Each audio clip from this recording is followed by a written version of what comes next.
Good morning, everyone. Good morning, everyone.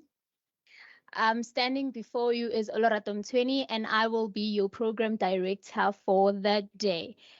A few ground rules that we're going to implement throughout the campaign that we're going to have.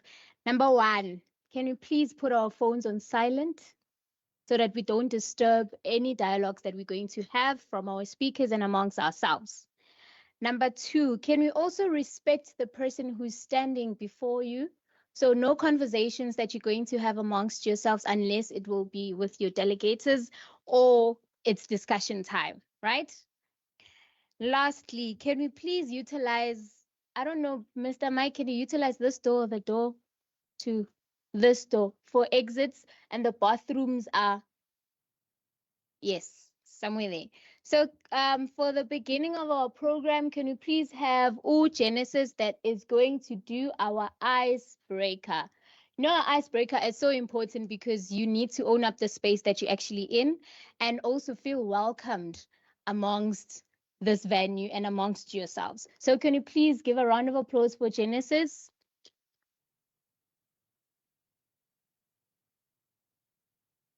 Genesis?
Apologies, everyone. We're having a bit of a clash with the icebreakers, but we'll move on onto the right item. Can you please have Miss Louisa Mtimunye, who is the HOD under the Health and Wellness of Pretoria campus, to come and open and do the opening and welcome.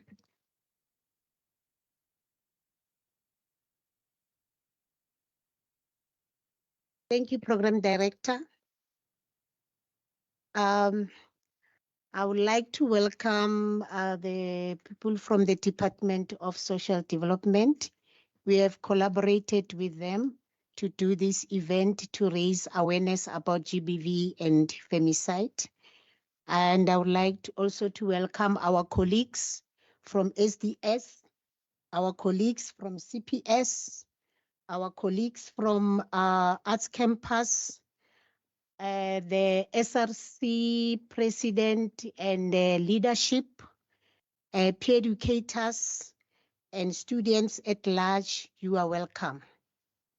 The purpose of this event is to raise awareness about GBV and femicide. As we know that GBV is profound and is widespread in our campus and is impacting on every aspect of life. So we want to engage, talk about it. We must know what is GBV and what is the root cause of GBV, the types of GBV, and how can we prevent and eliminate GBV and femicide. There are many students who are silent victims. And you know that at least TT has done something about GBV because we are having a GBV desk where you can report if you are a victim, and you can also report as at Health and Wellness, and you can also report as at CPS. So there is where you can report when you are a GBV victim. But the president, I want to challenge you as a president of a student. One of your role for 2023-2024, it should be to make sure that you raise awareness about GBV and mental health in our campus. And the second one, you must be a liaison between the students and the university management. So that is the role that I would like to challenge you about it. And where possible, let us work with the perpetrators, because most of the time we concentrate on the victims and then we leave the perpetrators.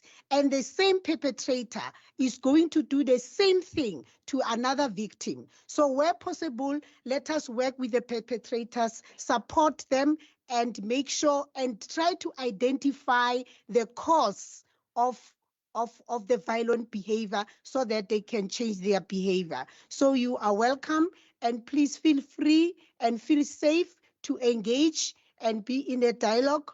And let us just respect every input or every question or any contribution for every student. I thank you.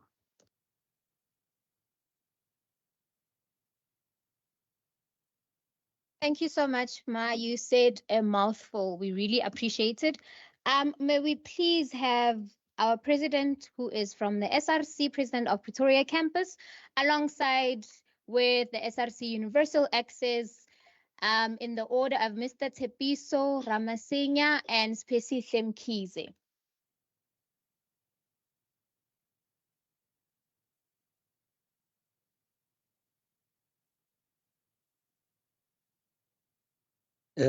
Thank you very much, Program Director. My name is Tsepiso Ramasenya, the campus president.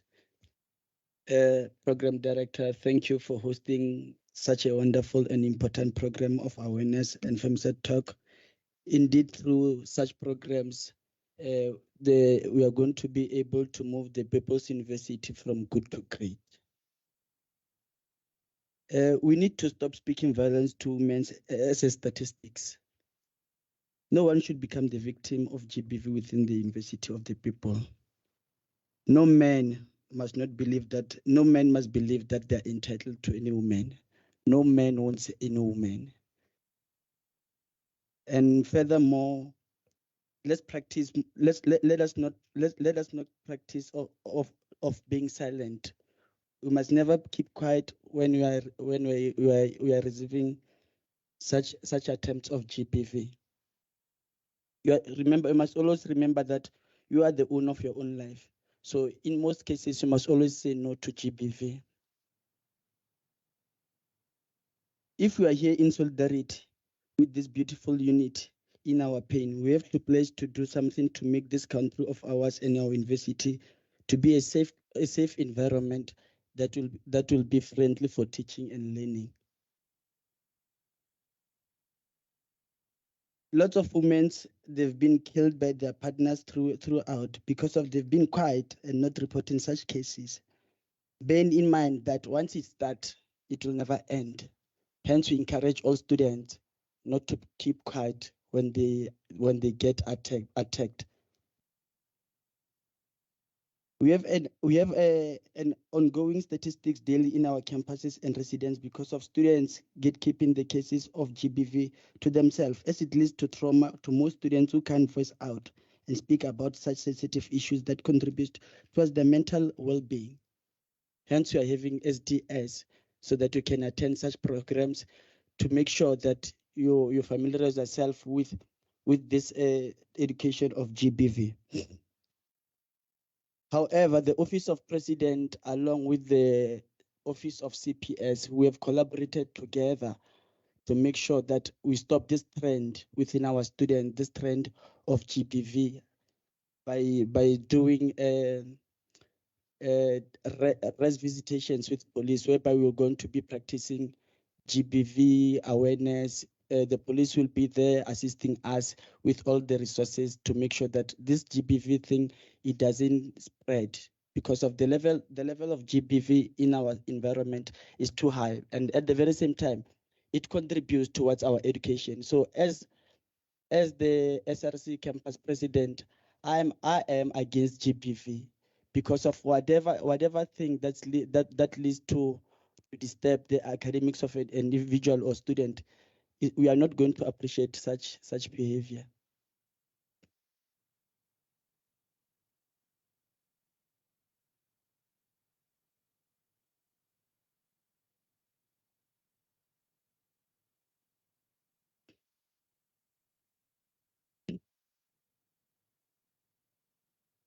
Going forward, and I would also like to encourage those students who have been victimized by GBV to attend SDS programs, whereby it is there on Brightspace.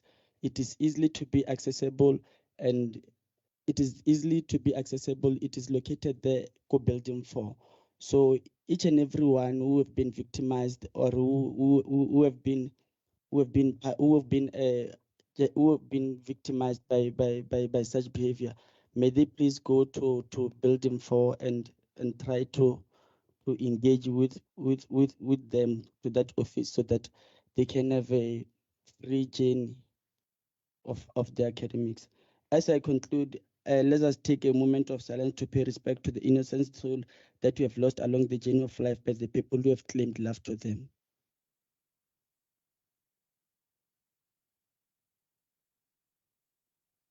Thank you very much.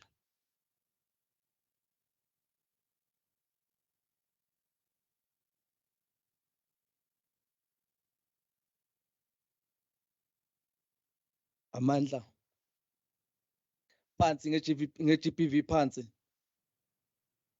Good morning, student colleagues, as well as the president and the director of DHW. I greet you all. Thank you, the director, about this opportunity, because this thing of GBV, we are not used to it at our rural areas. It is my first time attending things like this, GBV. I don't know it. At my home, I don't know things about GBV, because our parents, they don't teach us about GBV. Most of us, we grow in a family whereby we see our parents beating our fathers beating our mothers, and think this is how love it is.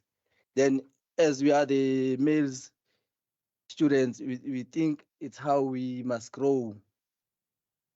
So I have a few points here, since the president have mentioned a lot and we don't have time. But then gender-based violence is never okay. There is no doubt that this is a serious crime that harms individuals, families, and communities as in large. Like in our communities, it is hard for a community ukuthi raise a student and see a university and end up losing impilo yaso, because bane hope ukuthi one day this student will help them. Bane hope ukuthi ifamily yabo izoba right because of this student, and the student sifika la university and end up being involved in GBV. Second point, no one deserves to be abused, no matter who is that person be, no matter what the gender identity is or how they express their identity. They deserve to be live safe in dignity. Third point, reporting gender-based violence is the first step to get help. In addition, to prevent the future acts of the violence from occurring, it is important to hold perpetrators accountable for in their crime. Most of the students, they are afraid to report gender-based violence. And if umuntu enomngani who is involved with gender-based violence, we tend to say we don't interfere kuma life business of other people. That is not fair. If you are a friend and you find that your friend is in an abusive relationship, you must report that thing. Even if your friend ekutshela ukuthi don't report them, you must report, because at the end of the day you lose a friend, you lose a person who you claim you love. That is not okay. Men can and should be part of the solution. The gender-based violence to begin with. We can aim to challenge harmful gender stereotypes and speak out against abuse if we see it anywhere, whenever we see it. Last but not least, there are many reasons why victims don't voice out when they are violated, especially in Black communities, which in many may include the fact that they won't get justice. The society will bash them or may not believe them. It is not time to change. It is then time to change the narrative from judging the victim to supporting the victim and creating a safe space for them to say their truth. We have to believe about if they talk about things. There are some symptoms this person is in an abusive relationship. There are signs. You know your friend. You know how indlela aphila ngayo, even in the morning, if she wake up or he wake up, you know ukuthi behave kanjani. If behavior yakhe is changes, you must know ukuthi lo muntu lona unama problems maybe good relationship, because yena kungaba nzima ukuthi akhulume now or tell you maybe ngoba usabe boyfriend yakho else usabe ukuthi uzofa, because thina amajita we claim ukuthi we will kill them if maybe they report this thing of lentuzana abuse. But then if umuntu wena and you know your friend, you must report these kinds of things, because here in TUT we have so much cases about gender-based violence, and next year we must end this thing. President, we have you have a challenge about GBV. Next year we don't want any cases about GBV. There are so many offices here or departments that we can report this thing. It must end, guys. We are tired to attend the funerals of students who are killed by other students. We don't attend the funeral next year. So guys, this thing must end from now. Thank you.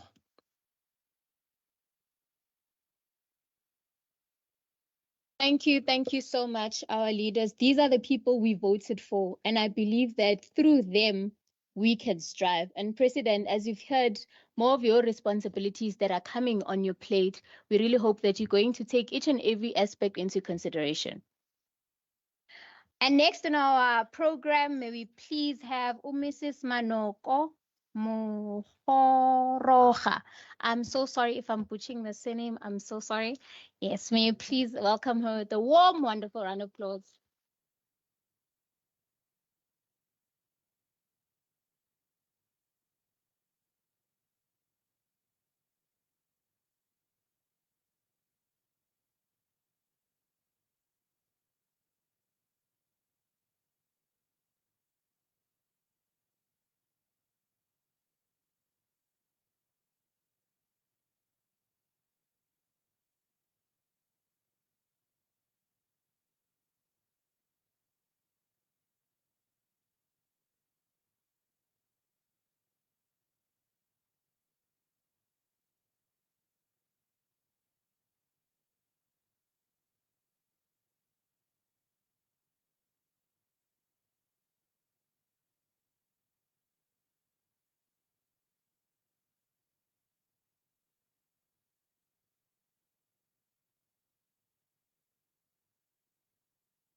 Well, Mike is gonna be difficult. Okay, thank you. Good morning once more. How are you guys doing? Are you good? Did you have breakfast? How come? Eh? How come you didn't have breakfast? You're late. Okay. But I'm glad that even though you didn't have breakfast, you still managed to make the right choice by coming here. My name is Manoko Mogoroga. I'm a counseling psychologist and I'm at building 6, room 361 or 329. And then I also go to the arts campus on Thursdays. I'm there usually from 9 o'clock until 12 o'clock to assist with any GBV related issues. Okay, so I'm just gonna do a brief presentation, and my presentation is gonna focus much on the services that are available. I was really happy to hear our president encouraging all of you to make use of our services. Okay, so let's just get started.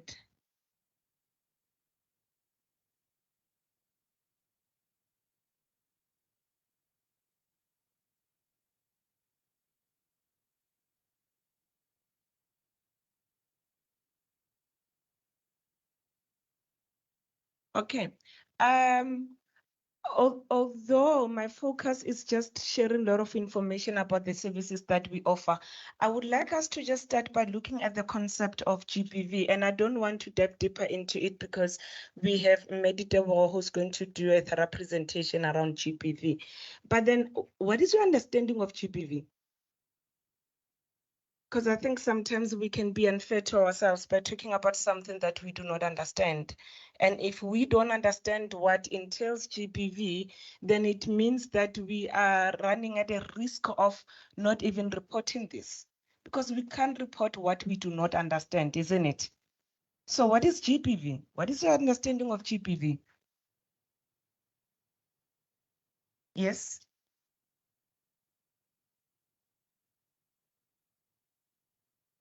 Mm.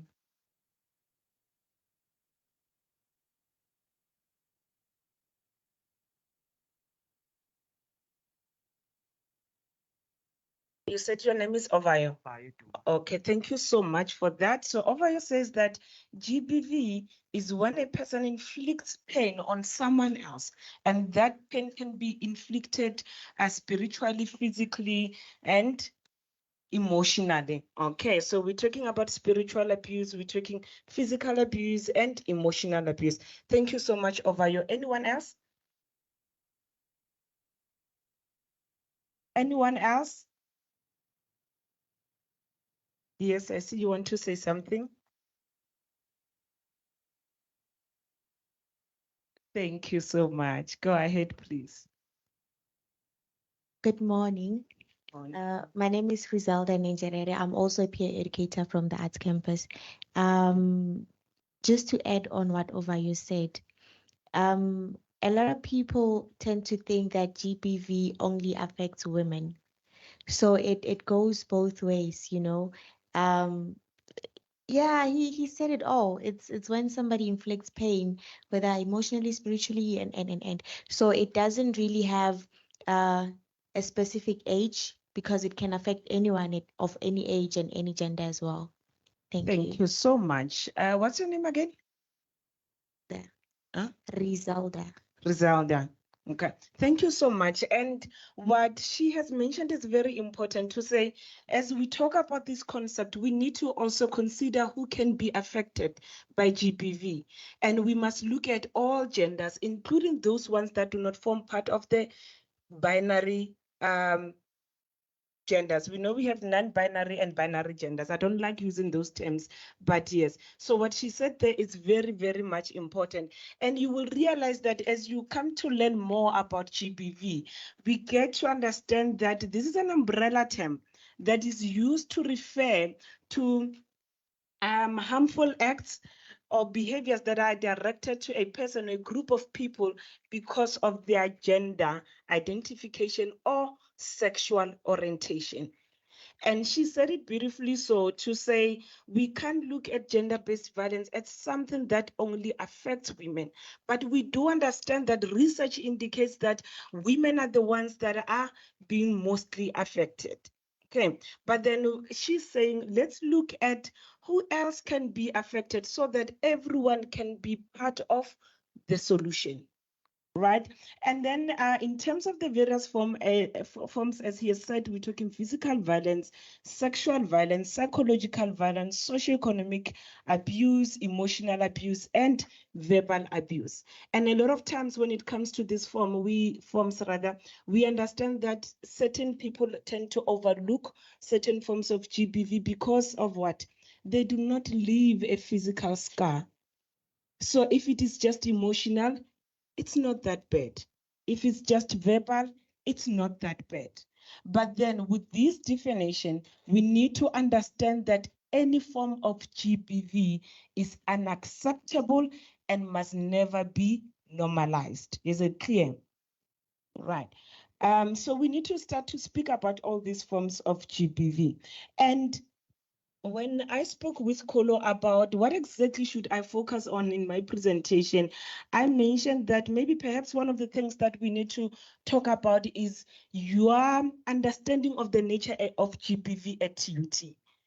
And I would like us to do this as an activity. And I do understand that we're still going to have a discussion later on, but then can we just engage on this?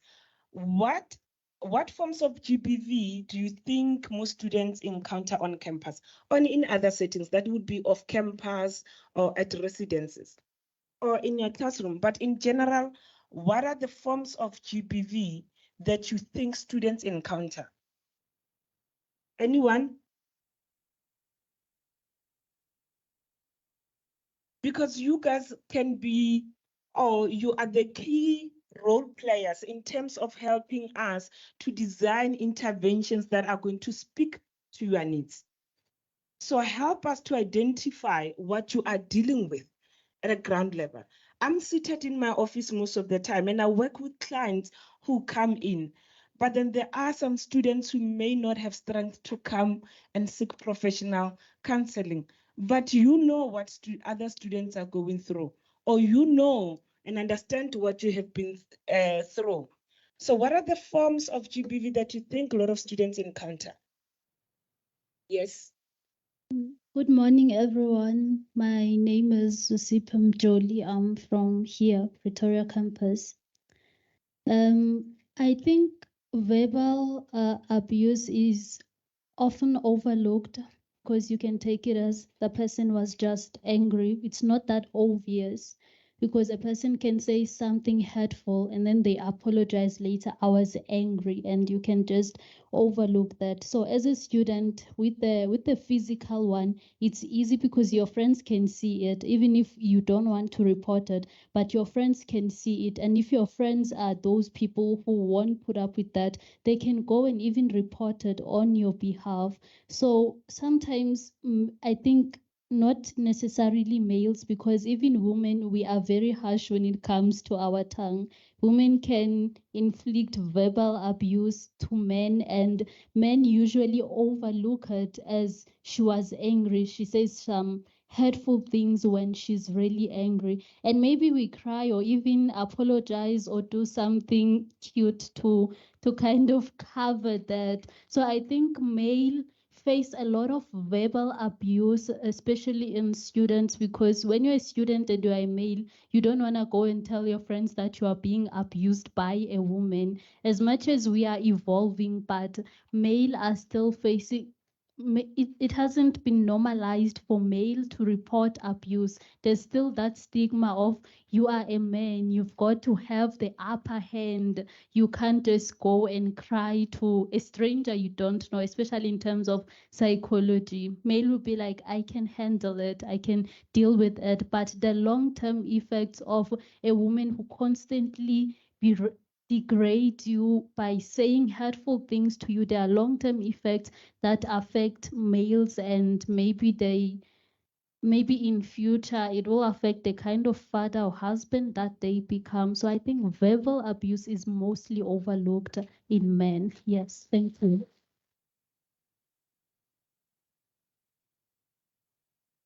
And what do we do after such a beautiful comment? We just drop the mic. Thank you so much. She said mouthful. I feel like ending my presentation here, but let's hear their voices. Thank you so much. In terms of verbal abuse, I would also like to link it with sexual harassment, because we get catcalled a lot and it feels very uncomfortable. So yeah, catcalling is one thing that we face a lot on campus, and it becomes very uncomfortable.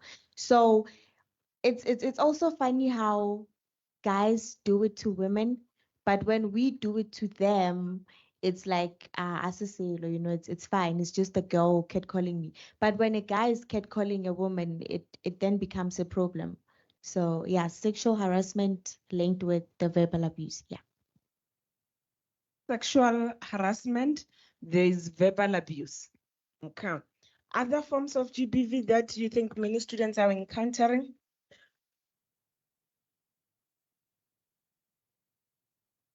Hi everyone, I'm Romeo.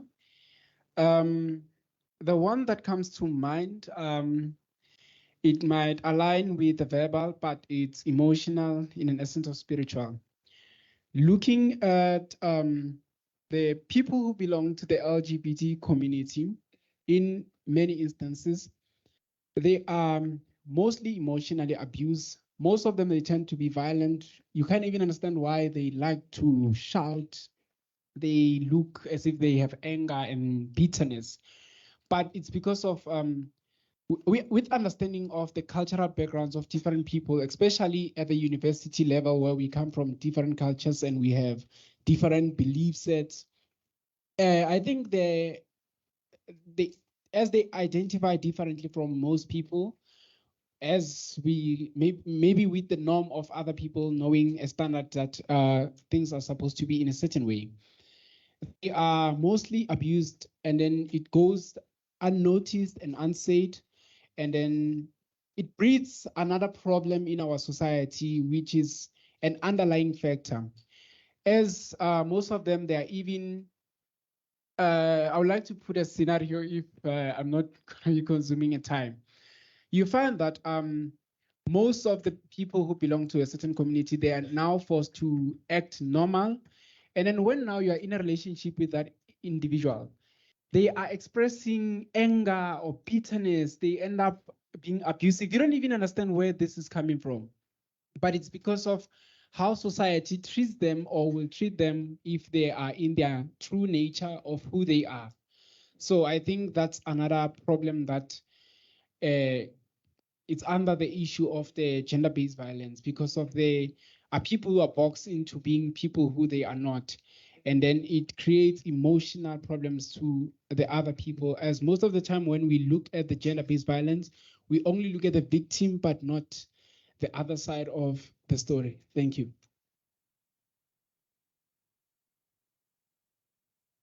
So he speaks about how people are just being denied to be themselves. And then because you know, and that goes against, if you were to ask me, why am I so passionate about speaking about GBV? I'll tell you that it's because it violates our human rights. We have the freedom to just be, freedom of self-expression. And that's one of the things that he's speaking about, that people are being denied to be themselves. Anyone who wants to say something, you can choose one of the questions here. Anyone who wants to answer any question? See, the president has his hand up.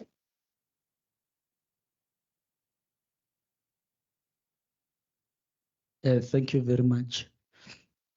Another challenge about GBV is that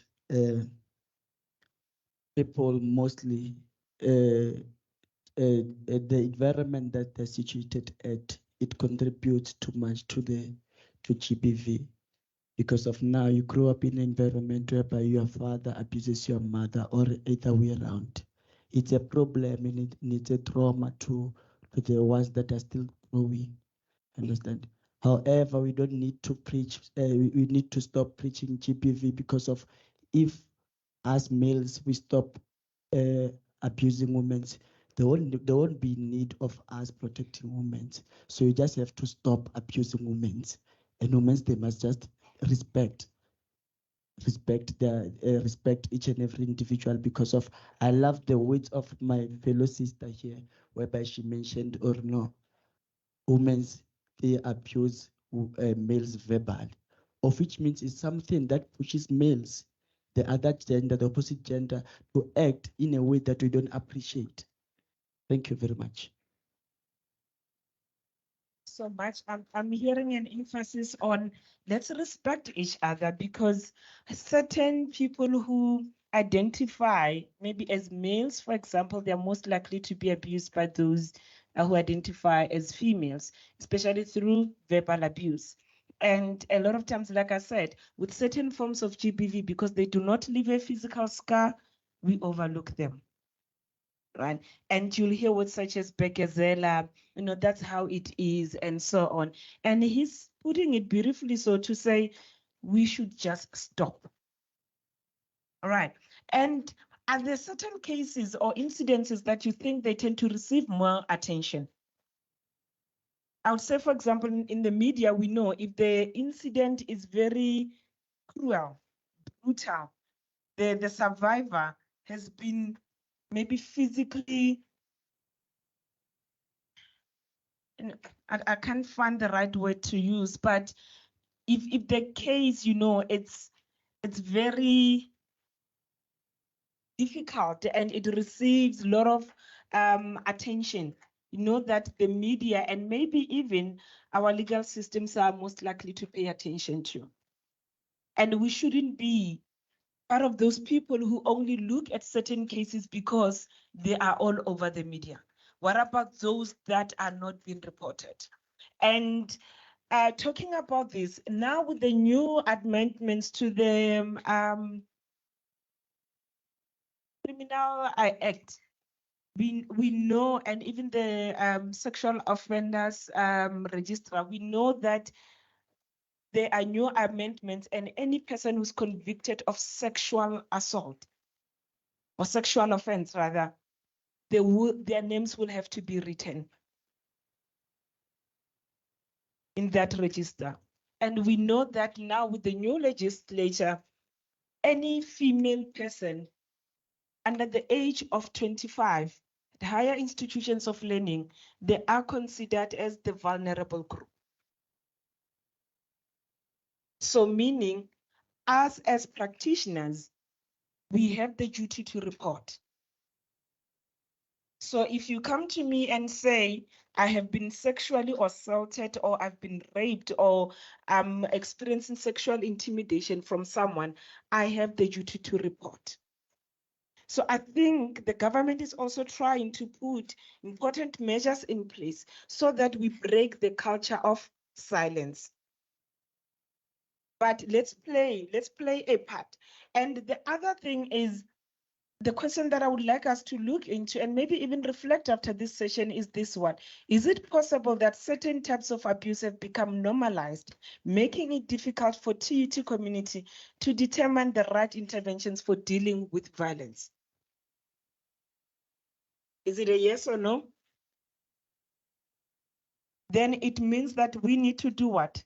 Start to talk about such cases. We need not to normalize any form of GBV.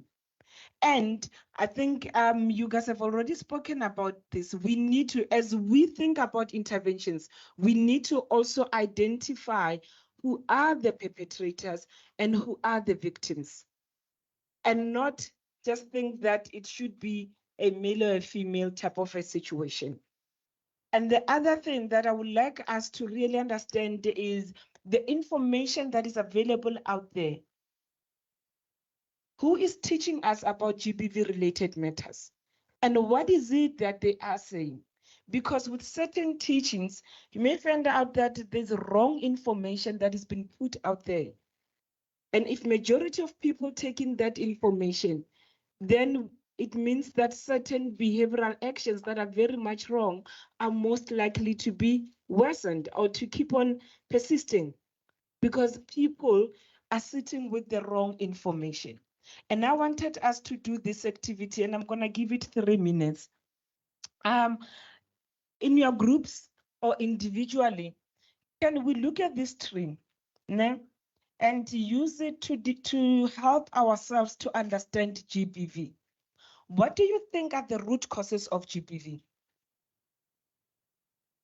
Maybe let us be age specific to say amongst the student population. What are the risk factors associated with it? And what are the consequences and the effects of all these various forms of GBV on our student population? Remember my emphasis at the beginning to say we can't fund interventions for something that we do not understand. And as a TUT community, each one of us has a voice. So let's engage. What are the root causes of GBV amongst the student population?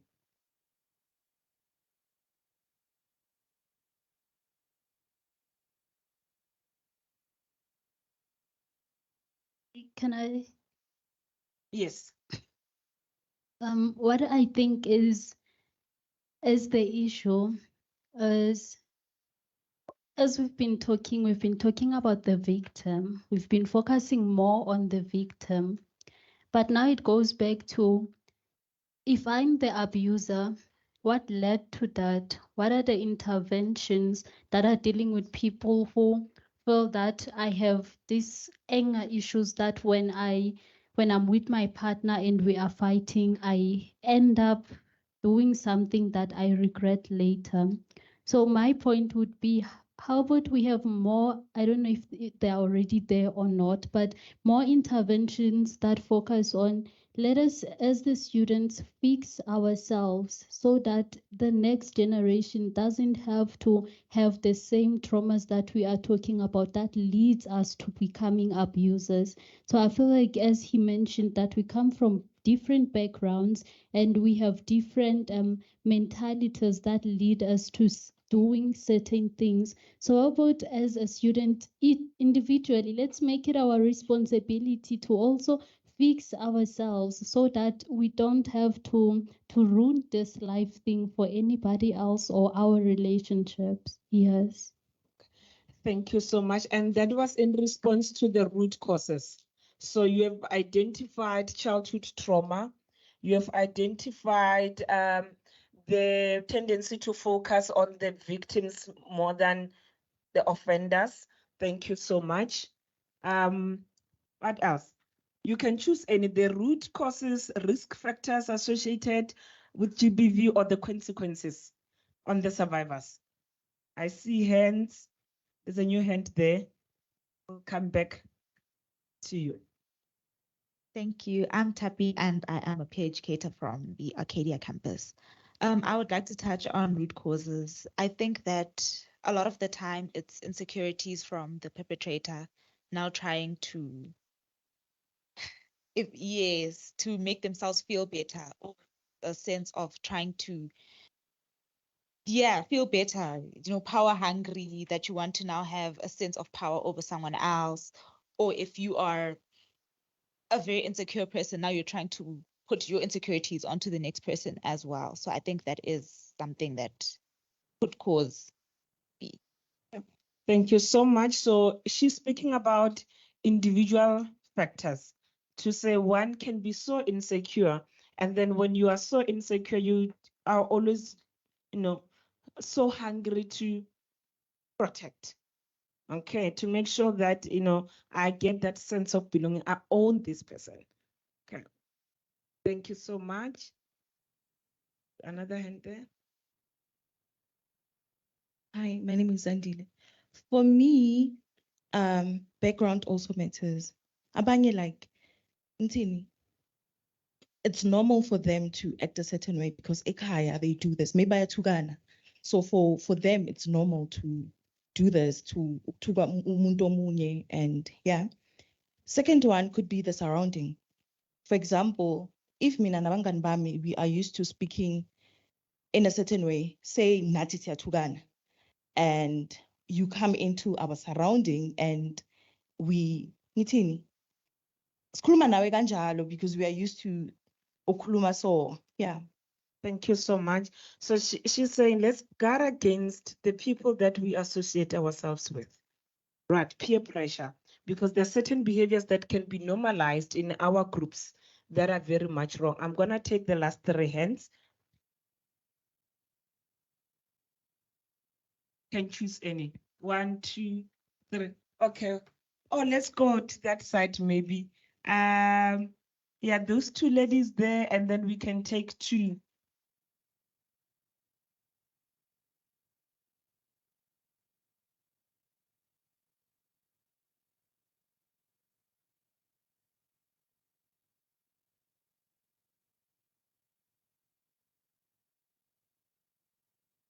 Hi, my name is Teddy. I'm gonna focus on the root causes.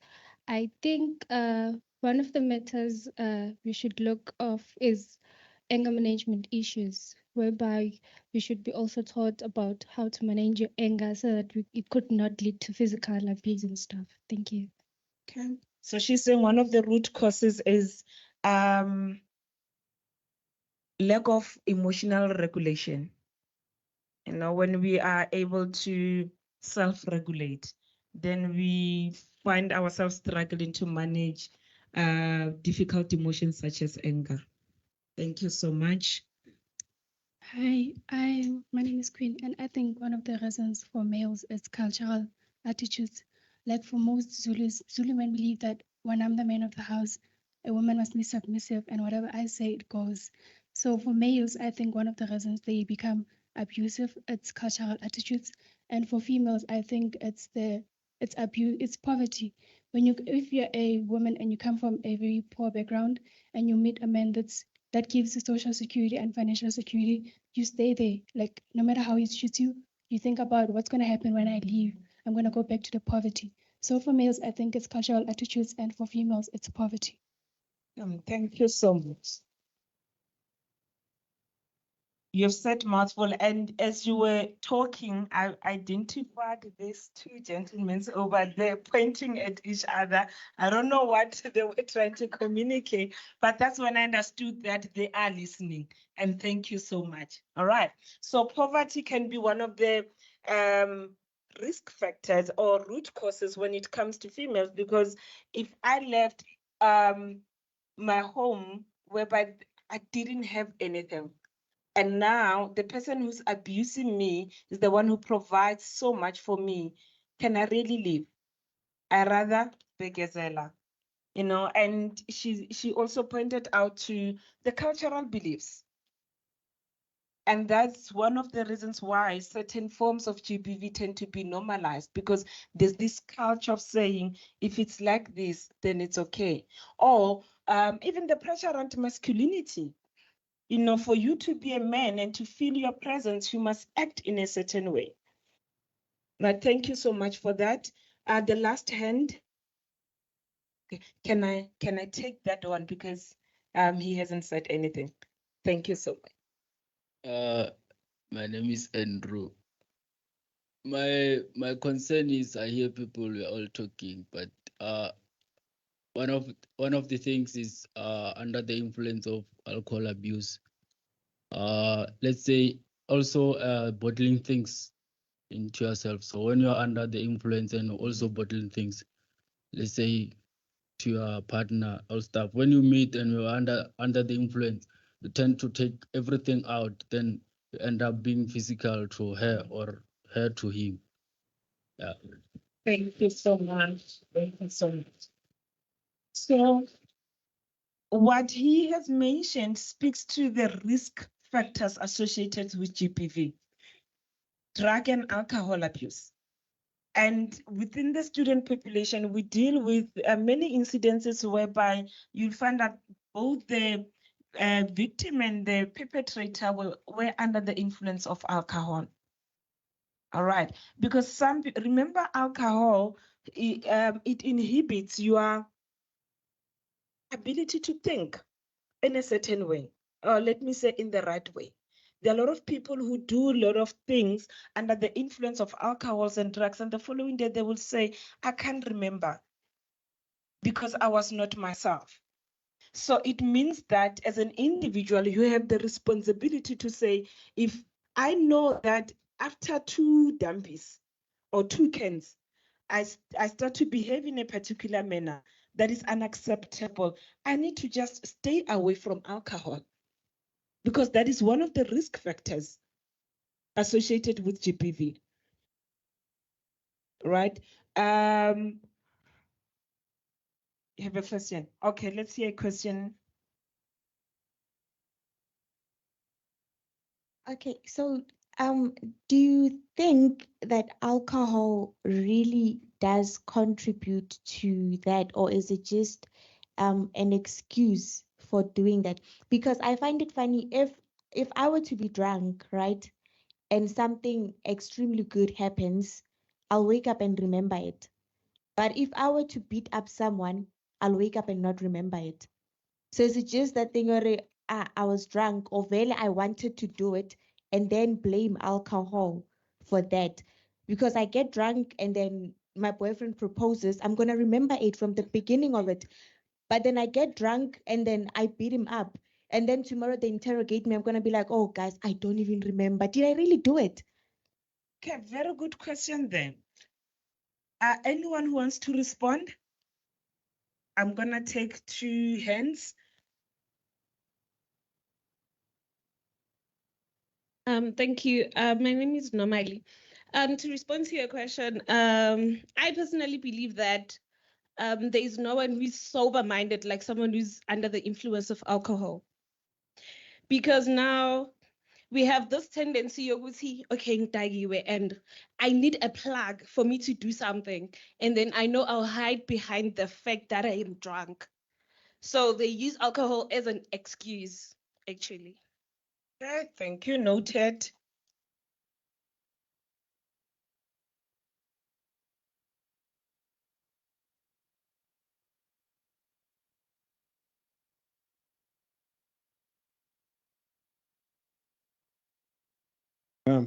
Good morning.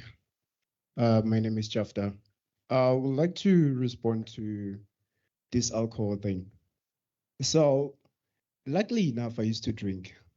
So, what I can say with alcohol is that alcohol is like a confidence booster to a lot of people. It's something that you think about when you're sober, that, you know what, I want to do this, but something doesn't allow you to do that because you're sober. But once you drink, you have like all the guts to like do whatever you wanted to do. You can even start a fight. You feel confidence, like you can do anything. So it's an excuse. People, they don't want to take responsibility and accountability of what they do. Whether you're drunk or sober, you can still remember what you do. Thank you. Thank you so much. So what I'm getting from you guys is that when we speak about alcohol, we need to think about the intention or the intended outcomes. What is the reason or what is the motive behind you consuming alcohol? If it is for the purpose of you acting out so that later on you can blame it on alcohol, then that's where the problem is. But with everything that has been said, we can't take away the fact that research shows trust people to seek help, or we see students struggling to attend classes. We see students struggling to form interpersonal relationships with other people because of the trauma that they have gone through. Right. And no matter how GBV has affected you, I want to say to each one of us here that there is help available on campus.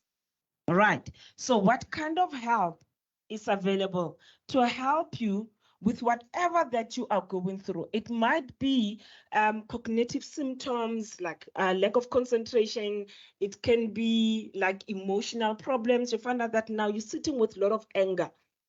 You find out that you're struggling in relationships. You can't trust someone to love you and not harm you. You find that you are forever agitated or emotionally guarded. It can never be this too good. Or if it's good like this, maybe I need to overcompensate in any way. Because maybe you grew up in an environment whereby you saw your primary caregivers being abused somehow, right? And the kind of services or help that is currently available at TUT includes the GBV desk, which is situated at the Arts campus. I go there every Thursday from 9 o'clock until 12 o'clock. I will be there. But then if you want to book a session with me, and maybe between 9 and 12, you will be busy with a test or you'll be in class, we can always arrange. You're not limited to come only during those times. You can even come at 1 o'clock or 2 o'clock. I'm available. Right? And then maybe you say, I don't even know how I will start because I can't trust myself to commit to the process. It doesn't matter. Just take the first step and talk to someone. When I'm not at the Arts campus, I'm here at the Pretoria campus. So you can come to the office. My office is at Building 6, Room 329, or you can go to Building 6 again, Room 361. Is it clear? Or you can just send me an email. I was hoping to see all of you taking a screenshot of this slide, just so that you have these contact details on your phone. You might not need them, but another student who's not here might need them. All right, please share this information with other people. And maybe you're seated here and you're saying, but I still don't understand what GBV is all about. I think I might be abusing my friend, or I might be abusing my siblings, or I might be abusing my partner. You can come and then we can work around psychoeducation around GBV related issues. You don't only have to book a session if you are a perpetrator or a victim. You can just book if you just want to gain more knowledge, and we can have a session just to talk about it. Is it clear? Thank you so much. And we have other services offered by student development and support, right? We have personal counseling. You can come as an individual to seek personal counseling.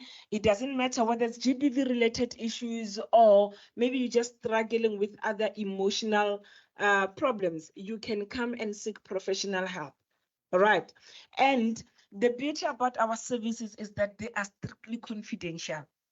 So no one will even know that you were at SDS or you came to my office to seek professional help. Our services are strictly confidential and they are available to all students. It doesn't matter whether you're a male or female or you're a member of the LGBTQIA plus group. Please feel free to make use of the services. And we understand that sometimes you may feel emotionally overwhelmed and it's over the weekend or it's late in the evening. We have partnered with the South African Depression and Anxiety Group, and we have our dedicated line for our TUT students, and that is the number. Please make sure that you have this number on your speed dial. Assembly 0800 687 It's over the weekend. You are feeling overwhelmed. You don't trust your friends enough to open up to them. Who do you open up to? You can't go and drink your sorrows out, right? You don't have to cry yourself to sleep. There is help available. You contact this number, you will speak to a qualified counselor over the phone. And you can even tell the person to call you back. You don't even need to have airtime to call this number, guys. And they will offer you professional help. right? You can also come if there's any other issue that you need help with and you just want to see a counselor. We are available to assist. And we also offer career counseling.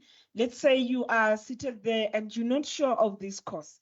And it's one of the things that makes you to feel very angry because you're just thinking, every day I have to sit in class and I don't even like what I'm doing. You can come for career counseling, and then we can also do career assessments. They are very much free, right? Then you'll get a report. We also offer study counseling because we know the nature of GBV is very traumatic.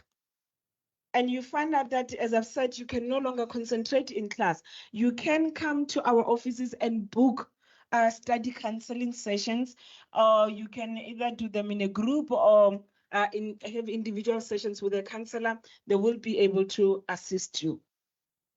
You don't have to suffer in silence, guys. There is help available for you. And then those of you who are struggling with language, we know English is not our mother tongue, right? And it tends to run away the time that you need it the most, isn't it? You are about to write your final assessments. Please, if you need help, you are more than welcome to come to Building 6, Room 329 and book a session for language proficiency, reading skills, and writing. We also offer mentorship services where we train mentors. And then we also have disability unit. If there's any student with any form of disability and you need support, please feel free to go to Building 4 at the disability unit. Right. And how are these services offered? You can choose either face-to-face, online via MS Teams. And very important, guys, all of you, when you check your My Tutor page, you have this module called TUT 137, right? If you open the content folder, you will see some of the webinars that we have presented to the TUT students, and you can just watch the recordings or share that information with someone. Or if you want to have a telephonic session, we are happy to assist you with that. And lastly, some students may speak with their lecturers. And then in terms of that,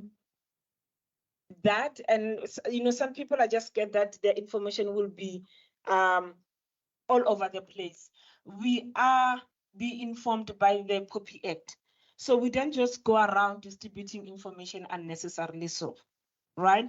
And the nature of the problem that you're going to come to us with, it will inform the kind of channels that we'll have to put in place to refer you so that you get proper help. Okay. So even if there is feedback that we need to provide to your lecturer or to your family, we make sure that your information remains confidential and it's only shared with the relevant people. All right. The last thing, other sources of referral that are available. Here on campus, we have Maponya 911. All right. If you really need help and maybe you have experienced a GBV incident and you see that your life is in danger, please call the ambulance. They're always on campus and they're available to assist. Maybe it's a student who has attempted suicide. Please call Maponya 911. They will come. Or if it's during the day, you can go to our clinic at Building 4 or just go to the hospital. And if you don't have transport, you can always call the ambulance. And we also have CPS that we work with. You can go and report your cases there. Let's break the culture of silence. And we have SAPS that you can go to. If you don't feel confident to go to, you can always contact CPS. They will assist you further.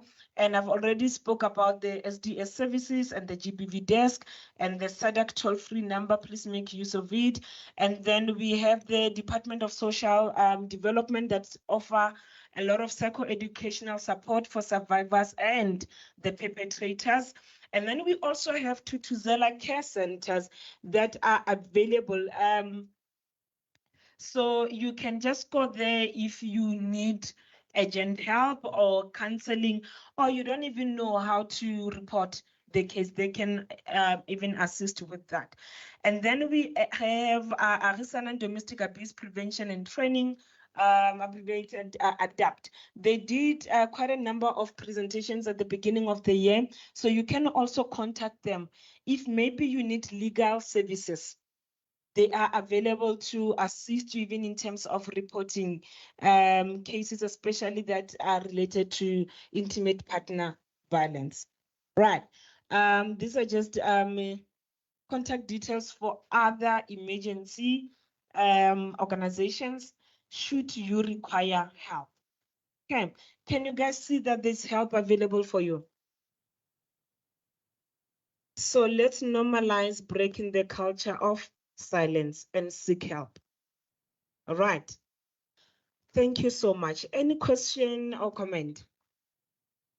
Can I pause here for now? Okay, thank you so much.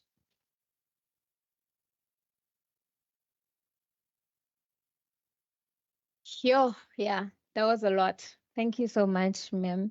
We really, really learned a lot. And I also believe that we as TUT are getting everything on a silver platter. Am I wrong? We're getting everything on a silver platter, and all you need to do is indulge. All the services are there. You just need to go there, or they are a phone call away. Just to give us a small little break, may we please call Genesis and the team just to refresh our minds because we have indulged on so much. So yeah, let's welcome Genesis and the team.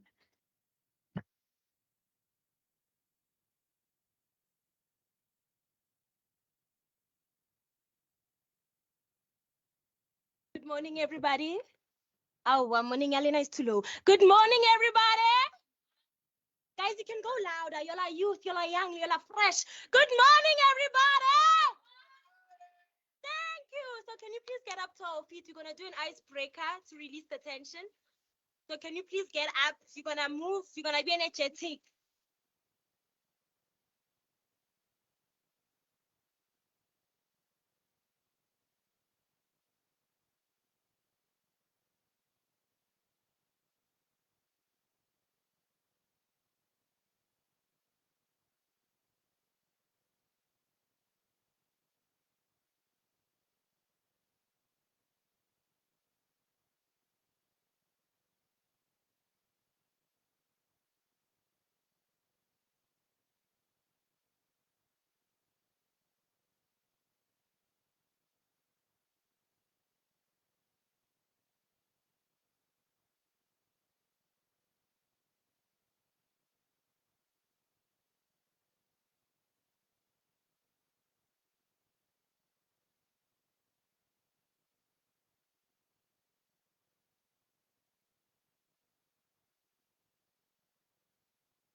Cocomelon.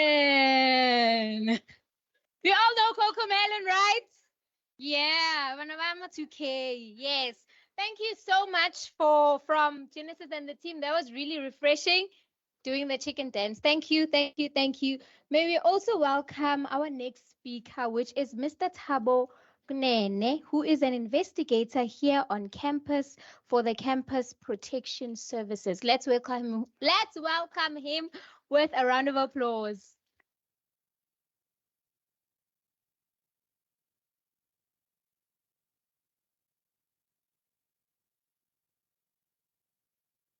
Good morning, everyone. Staff and students, and protocol observed. I'm Thabo Kene. I'm a TT investigating officer. So I'm here to outline an overview of campus protection services.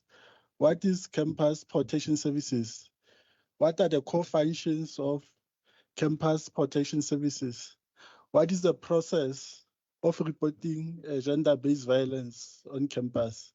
So I'm going to outline what is CPS and the core functions and the process of reporting against gender-based violence. Campus Protection Services is responsible for prevention of crime on campus, detection and apprehension of offenders, preservation of peace, and protection of staff and students on campus. The core functions of campus protection services is ensuring safety of staff and students at all TUT campuses is an important priority for CPS. Campus protection services is committed to ensure protection of students and staff on campus. Campus protection services will operate 24 hours a day, 7 days a week. So our office is situated at building 4, room number G65. If the crime occurred or happened on campus, it's either you go to building 4 or you call our control room number 012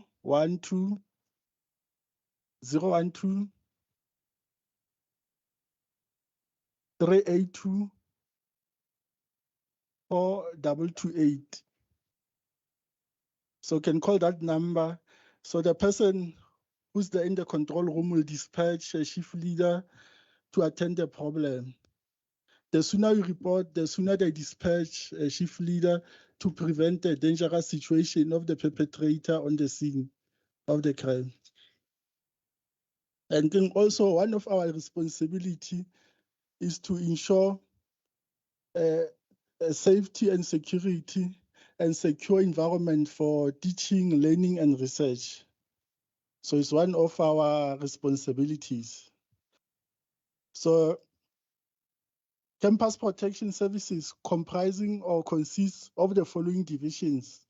So I'm going to outline the units or the division that we're having at campus protection services. So we have traffic department, we have fire department, we have CAD division and technical assistant division. So, but for today, they're not relevant for this program or for this event.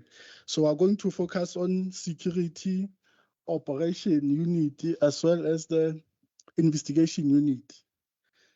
So security operation unit, we have control room operators. They're always at the client service center, control room at building 4. They're there 24 hours, day and night, they're there. They're there for you, like, so it can be at night, as long as the crime happen or gender-based happen at night. It's either you call or you personally go there at building 4. Then they'll assist you. They'll record your details and then escalate the matter to an investigating officer who's on duty. Even at night, we are always on standby. It can be 3 a.m., 2 a.m. We respond to such problems. So it's advisable that report any crime to CPS. We operate 24 hours. We are there to assist you. Even early hours of the morning, we'll come, they'll dispatch an investigating officer to assist you. Then you can also assist to prevent again, a dangerous situation of the perpetrator. Then we have chief leaders. Chief leaders, they are working in collaboration with MI7. They are always on patrol with the university vehicle marked, the vehicles marked with university emblem, or sometimes they are patrolling with MI7 vehicles. So you can also stop them and report to them. They'll transport you to Building 4 CPS to lay the charges against the alleged perpetrator. So use them. At the residence, we have MI7. If something happened at night, just go there at the gate, you'll find MI7, report to them. They'll call a backup and then they'll transport you to CPS. So it is advisable to report. If you don't report, our crime stats is not accurate. So we call it a dark figure of a crime. The crimes that happen on campus, but they're not brought to our attention. So when we submit our crime stats monthly, it's not accurate because gender-based happened, then we didn't brought it to our attention to attend again the gender-based violence case. So then we have again the investigation unit. So once you reported a gender-based violence, it can be rape, sexual assault, there are so many. Then the person who's there at the control room, as I outlined, will inform an investigating officer. Then investigation now will commence. The investigating officer will come, interview you, obtain a comprehensive statement, what transpired. Then your statement will assist us to formulate a proper charge. After formulating a problem statement, and then we draft a charge, then it'll give us a direction now to identify the witnesses, the people who were there during the commission of the crime. So we also interview them, we obtain their statement, then we gather as much as evidence as we can on the scene of the crime. Then we move to identify the suspect. We locate and trace the suspect. Then we also obtain the alleged perpetrator statement. Also, we arrest, in the most cases, rape, sexual assault. So according to Criminal Procedure Act 51 of 1997, Section 42, it gives us the powers or the authority as a CPS to arrest, then we hand over to SAPS pending the finalization of the investigation. So those are the consequences. So if you are found as a perpetrator, then we immediately draft a report to a legal team as well as the VC to recommend that you must be suspended pending the finalization of the investigation. So again, these are the processes. So we compile a docket or a case file, then we hand over to Student Judicial Services to decide for verdict. So again, then there's a committee, a legal committee. We have chairperson. We also invite SRC to form a part of the committee, as well as other people from academics. Then they decide most of the time. So rape and sexual assault cases, the one that I attended, they will expel you for 15 years from the university. At some stage, we hand it over to the police. Then we arrange with the correctional services a board room. Then the DC will be conducted at any correctional services or any holding cell, because here you'll be arrested. Then we also go as far as correctional service to do the DC there. Then we expel again. Then you'll be suspended or expelled from the university for 15 to 20 years. At some stage, depending on the merit of the case, we also recommend that your name must be written on the National Sexual Offender Register. So then that is again the process. Like, so firstly, you go to Building 4, you lay the charges, then investigation commences. We gather evidence, we prepare docket, we submit to student judicial services. So you must be aware also, like before you register, you accepted student rules and regulation. So you need to read chapter 15 of the student rules and regulations. Whatever that you are doing on campus must not be in violation of those rules. So if you are found in breach of those rules, then we open the case, student misconduct, then you will be expelled for any misconduct that will be committed on campus. So again, my presentation will end here. Thank you very much.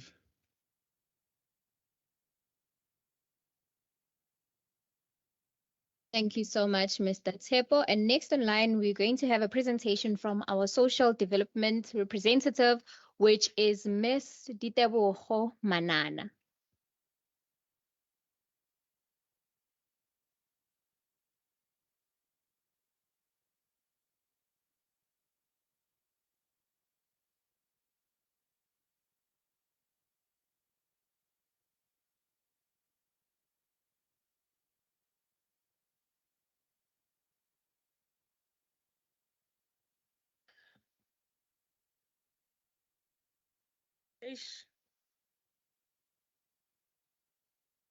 Start with H. Things happened and things happen. I prepared a presentation. Unfortunately, my laptop decided to remain at home for some reason. But nonetheless, the show must go on. Greetings to everyone, all protocol observed.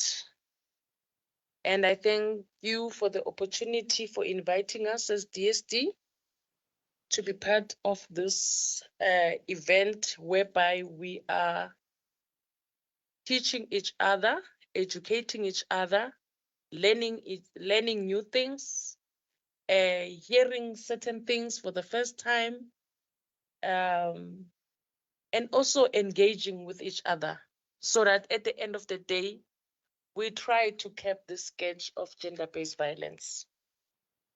Having said that, I think Mayor Manuku covered a lot of things that I wanted to touch on, but I just want to go a little bit deeper on those issues.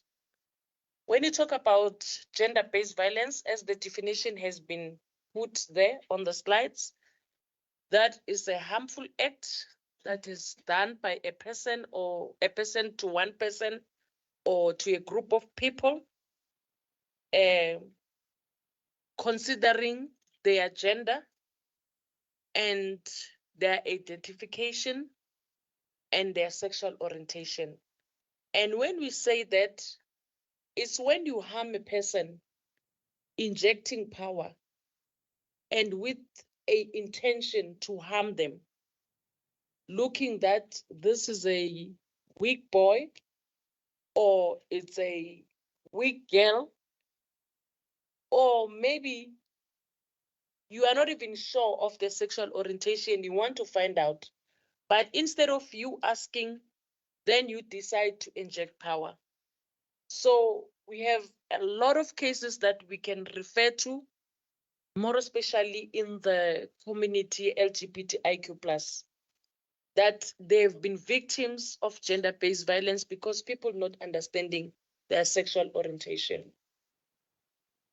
So I will start with the root causes.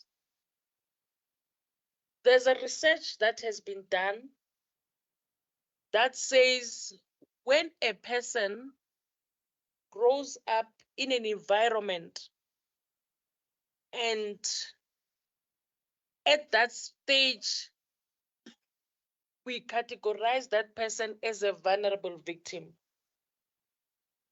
And if that person cannot get help, there are high possibilities or there's a high percentage that person, we can find him or her being a perpetrator. And I'm saying this because I want to talk about root causes or risk factors that are there, that we have experienced, that we have encountered. Maybe we are aware, but there was nothing that we could do to control them, to manage them. And we find ourselves here, and we are finding other challenges. But if we were not able to manage those that we encountered when we were vulnerable victims, there's a possibility that we find ourselves being perpetrators. You build that wall of defense. Let me hit first before they hit me. So, family background, unfortunately, we don't choose our families. It happens that we find ourselves in families where domestic violence is the order of the day. Being a child, you don't like that. You want to fight back, but because you are a child, there is nothing that you can do. And when we describe a human being has a number of systems that are taking place throughout the day and throughout the night. So if you observe these things on a daily basis where your parents are fighting each and every day, there is no peace. Those things are stored in your subconscious. And you ask yourself that now you are a young person. And when you are also finding yourself being challenged with the things that are within your age and you are unable to address them, you will go to your subconscious and remember that when my dad wanted to get his way out in situations, when my mom wanted to fight back so that my dad cannot have a voice, he would take something harmful. My dad will beat my mom. So the very same thing, that is the way you are going to do it because you have seen it somewhere. And for the reason that when it was still happening, you were never taken somewhere where you got counseling or a space where you were enabled to talk about the situation, how you feel about it, how you wish things can change. And you were assisted to be able to navigate your life without consuming these things into your subconscious. So we find you here and we are wondering why this person is acting in this manner. And because we don't know your background and you were never helped, that is why you find yourself being a victim or a perpetrator of gender-based violence. And the other thing is the issue of socialization. When we were growing up, we were taught that the man has a final say. And when we come here, you come with that mentality that men have a final say. Even if they say something that you don't like, you just succumb to whatever they are doing because you are just socialized with that and you make it a normal way. I can't talk to a guy like that. You don't even, like we are told you don't have to look at him like eye to eye. You are always like, yeah, yes, I'm so lale. Yes. You know, because you are socialized like that. You feel like when you can respond, maybe there is something wrong that is because these superstitions and cultural things that we are taught, we end up just conforming and we don't know what is going to happen if we can do the other way around. Then we also touched on the issue of peer pressure earlier. I will combine it with gangs.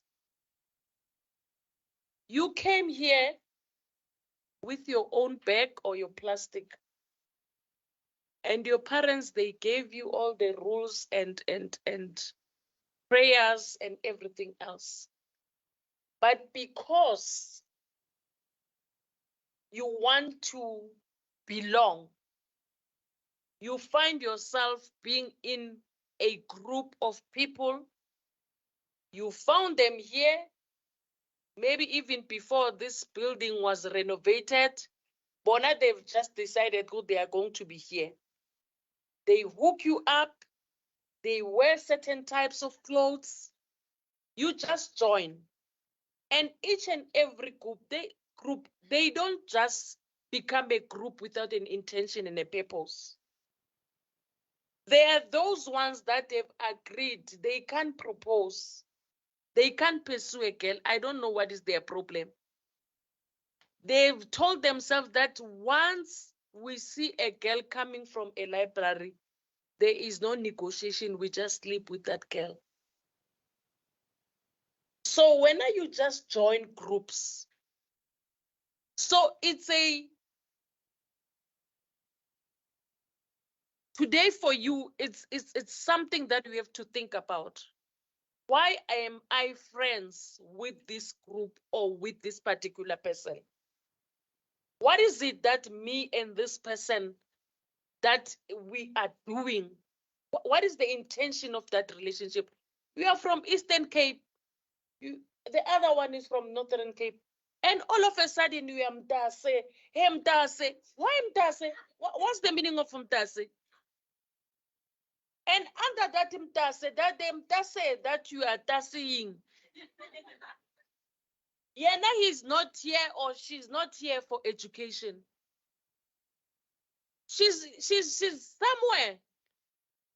She's here for those guys that have brackets. He knows that those boys with brackets, they do it. When we are just tasking, you will find yourself also having that bracket boy on top of you. So go back. I'm not saying don't be a loner, but try to understand the relationships that you form. A relationship, it has a mutual dependency. A relationship has a process of withdrawal and deposit. And a relationship should have an intention and a purpose. Where are we going? What is our intention? You came here when all the way from Limpopo to study. Then you find your Mtase. Mtase is not here. Kwamo Pitor. He knows or she knows that when things get tough, Yena, she will just catch a taxi and go back to Pitor. What about you? And you will do that unlawful act. Yena, he's gonna run away, catch a taxi and go back. They will find you here. The guy, Abu Titabo. So peer pressure, gangs, it's a problem. And most of the people that found themselves in the institution of higher learning or colleges doing or being perpetrators of gender-based violence are the people that just entered or just threw themselves into relationship with people that they don't know what is their intentions. Or you are a victim because these girls, they are telling you, hi, Wena, you can see all of us, we have people, Mosi. How about you? No, it's not harmful. You know, this thing is nah. It's nice. Just imagine we are sleeping on top of somebody's bones the whole night. So when you are just lured in this thing, you didn't come for it. But because of peer pressure, you find yourself either a victim or a perpetrator. We touched on the issue of substance abuse, but I just want to go a little bit deeper when it comes to substance abuse. Substance abuse it's categorized into 5 categories. There are people that are using substance abuse that are called depressant. And you can hear the word, it says depressant.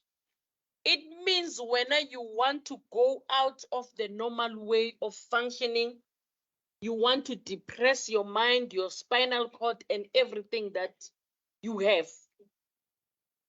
And one of the examples of the substances that depresses the mind and everything, nyaupe. You see those people, even if they walk, like everything is depressed.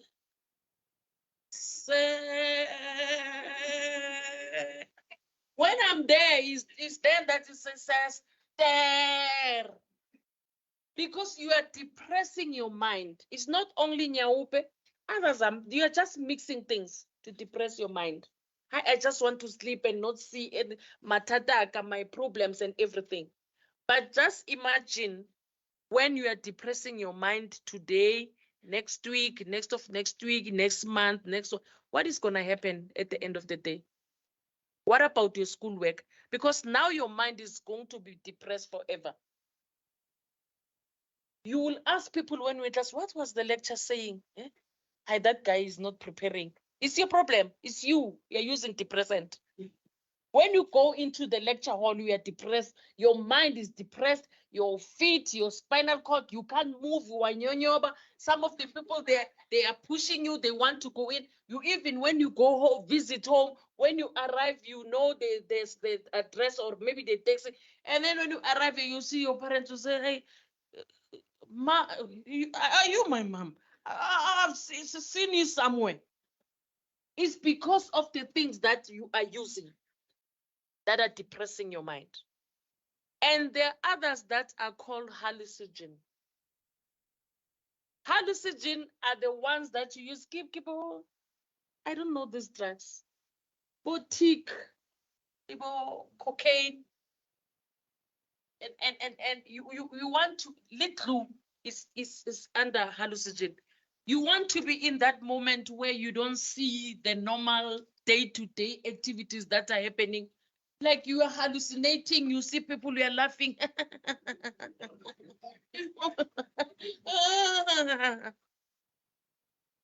And once you are depressed with the depressant that you are using, you might find yourself being a perpetrator of GBV. Once you have used the depressant, you might find yourself, everybody can see that this one is as Bambi namhlanje. A boy can just take you and sleep with you. Until you have depressed your mind, you don't want to see. And then you use hallucinogen. Then you're hallucinating. Even the boy, Pugane, man, leave me. Oh, and what are you doing? Must I do this? Everything going is just a joke.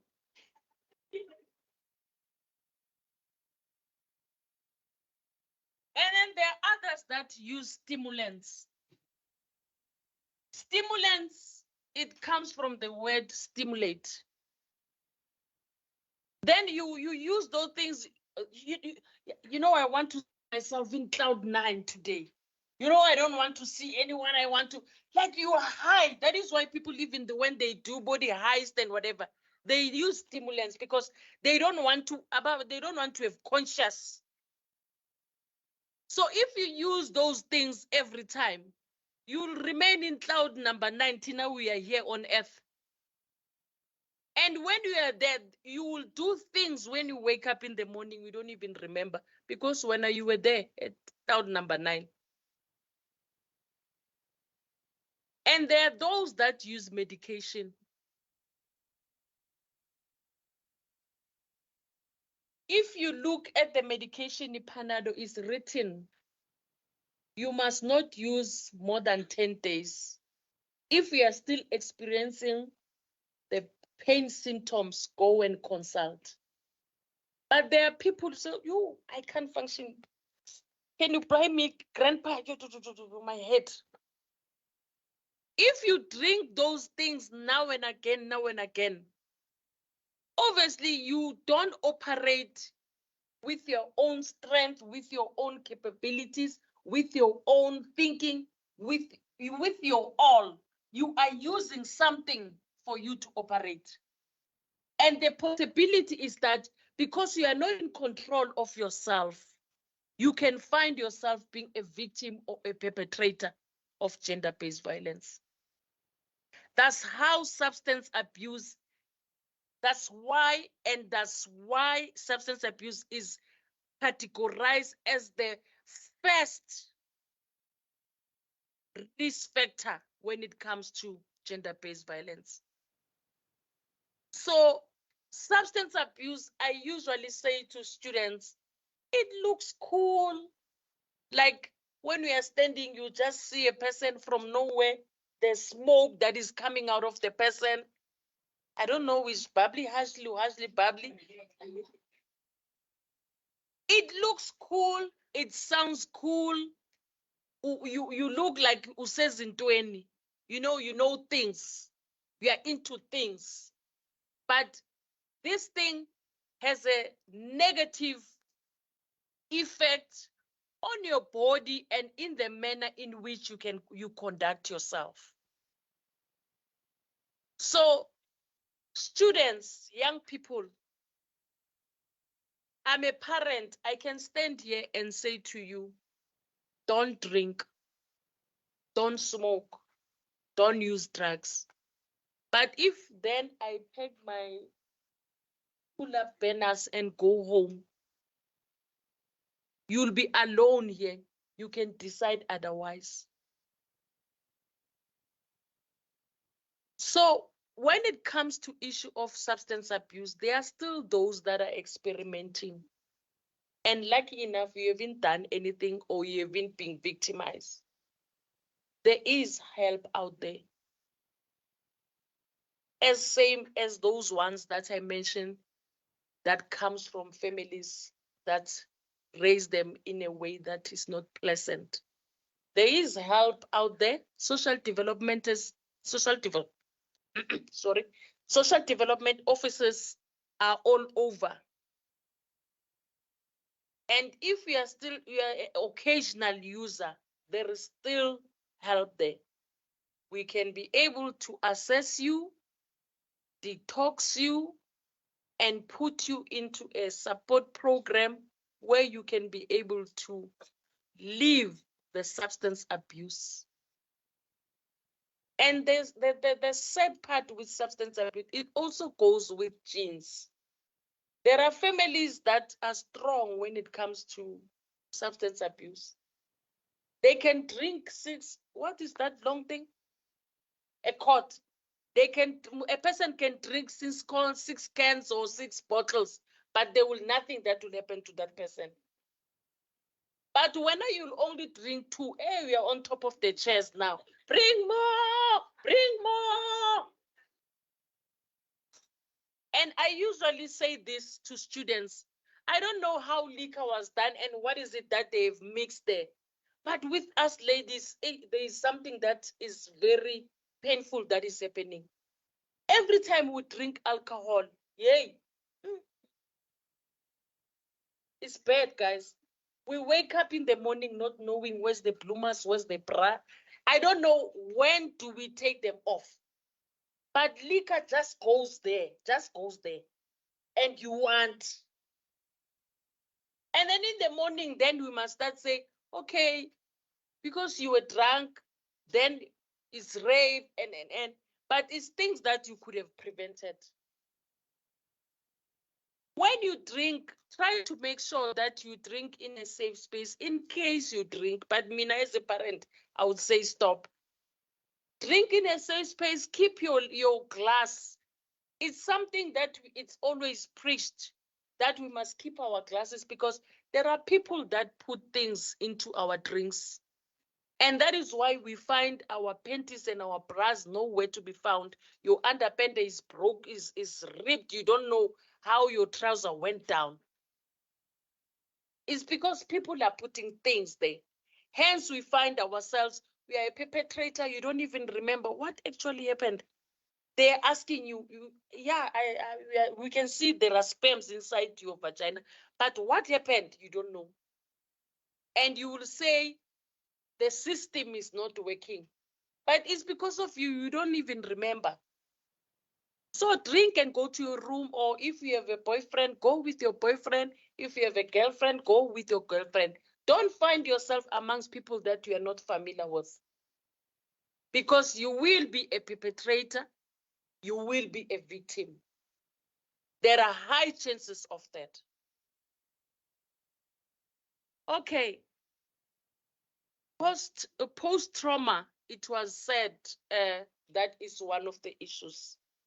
And I want us to be sensitive to this one. There are people that are sitting here. They've experienced very painful things. And specifically, those things were done by our loved ones. You were once raped. And the person that raped you, it was a person that you trusted with your all. And he said to you, you say a word, I'm going to kill you. You were 5 years, you were 7 years. Maybe he started when you were 3 years. Now you are here. There are two things that can happen to a person that is raped. The person can just decide, I'm nothing. If I was raped by my uncle, my virginity is no longer there. Every boy that comes, you like, this is me, do whatever you want to do. And others, even girls, can decide, good, I'm going to sleep with all the boys. Whether they consent or they don't, I'm going to sleep with them. So you find yourself like the secondary victimization that is happening to you, because when you experience the first incident, it was not reported and you were not attended to. So it's my plea to you today. In Zulu, we say icala liboli. In Sotho re re molate wa o bole. In English, what do we say? Mina phela I learned Zulu English. What do you say in English? A case doesn't get rotten, something like that.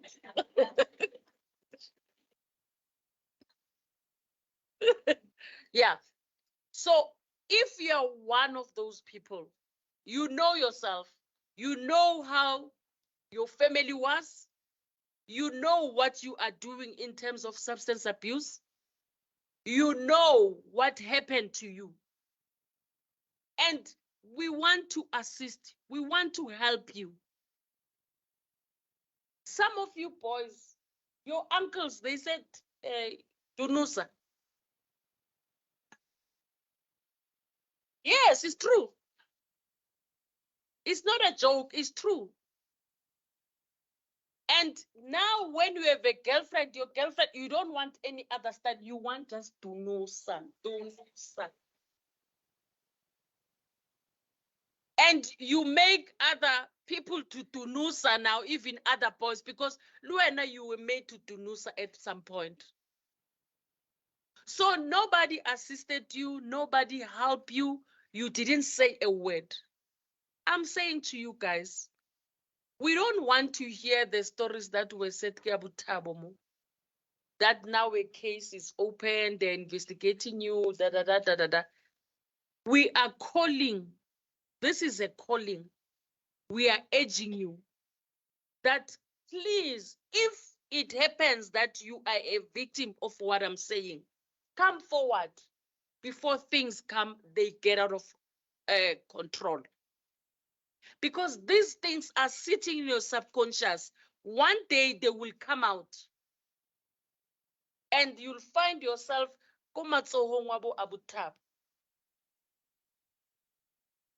it's not your doing that your uncle raped you. It's not you. There's nothing that you did that made your uncle to rape you. That's one thing that you need to know and stand firm on, that I was a child and I was not supposed to be raped. I was a boy, I was a little boy, I was not supposed to be sodomized. And I am not going to continue with what my uncle did. I want this thing to end here.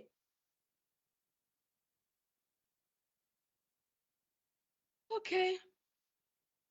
Sometimes it's lack of knowledge. You know, there's these terms and semantics like GBV. What is GBV femicide? What is GBV femicide?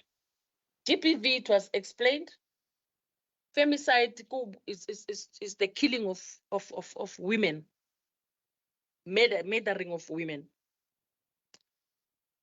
So if we don't take an initiative, somebody talked about the evolving of information and new operandis that are happening. You must be aware when you're a young person, because if you are not aware, you'll find yourself being a perpetrator or a victim of that. You must know the drugs that are used around here, because if you don't know, they will give you and say it's a sweet and you will eat when. And 2 weeks later, you find yourself being a perpetrator. Get information, get knowledge. Be hungry for the knowledge. And I will stop at this one. The developmental stages. If your developmental stages, or let me put it this way, each and every person, when you grow, you go through certain stages. And each and every stage, there is something that you need to learn in that stage. And once you miss that particular thing that you need to learn in a particular stage, hence you see both of them who that don't have teeth, they are wearing dikefa, they are putting them on the side. Or grandpa, don't call me that, I'm prasox. It's because there are things that they didn't learn whilst they were still young. They are regressing now. They want to be 16 years whilst they are 16, 60. So I'm quickly going to touch on a few stages. When you are an infant, you are in a stage where you need to learn to trust. And if the environment doesn't allow you, you begin to have mistrust. Then you grow. You are in a stage where you need to begin to initiate. If you don't initiate, then you become stagnant. And then you grow. There are stages where you need now to develop your self-esteem.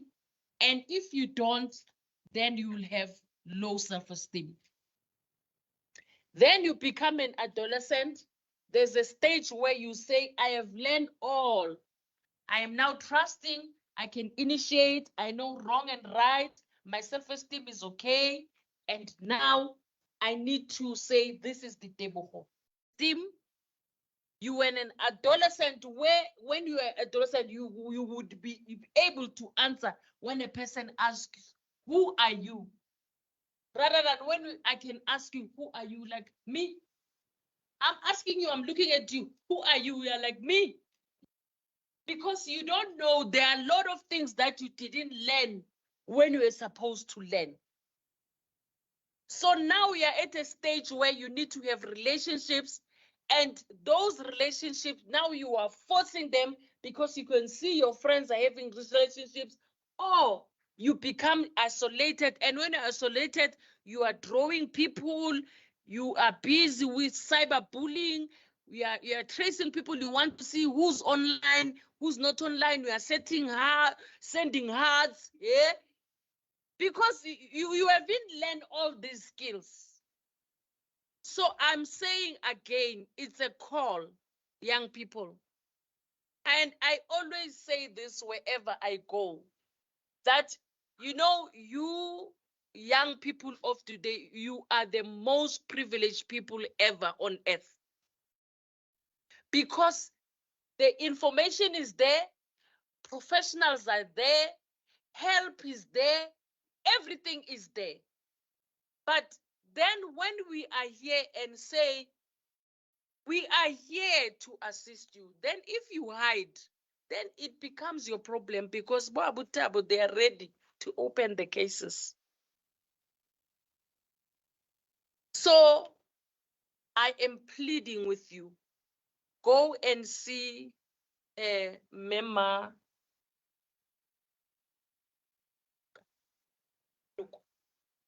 Manuko with the issues that I've raised. You know yourself.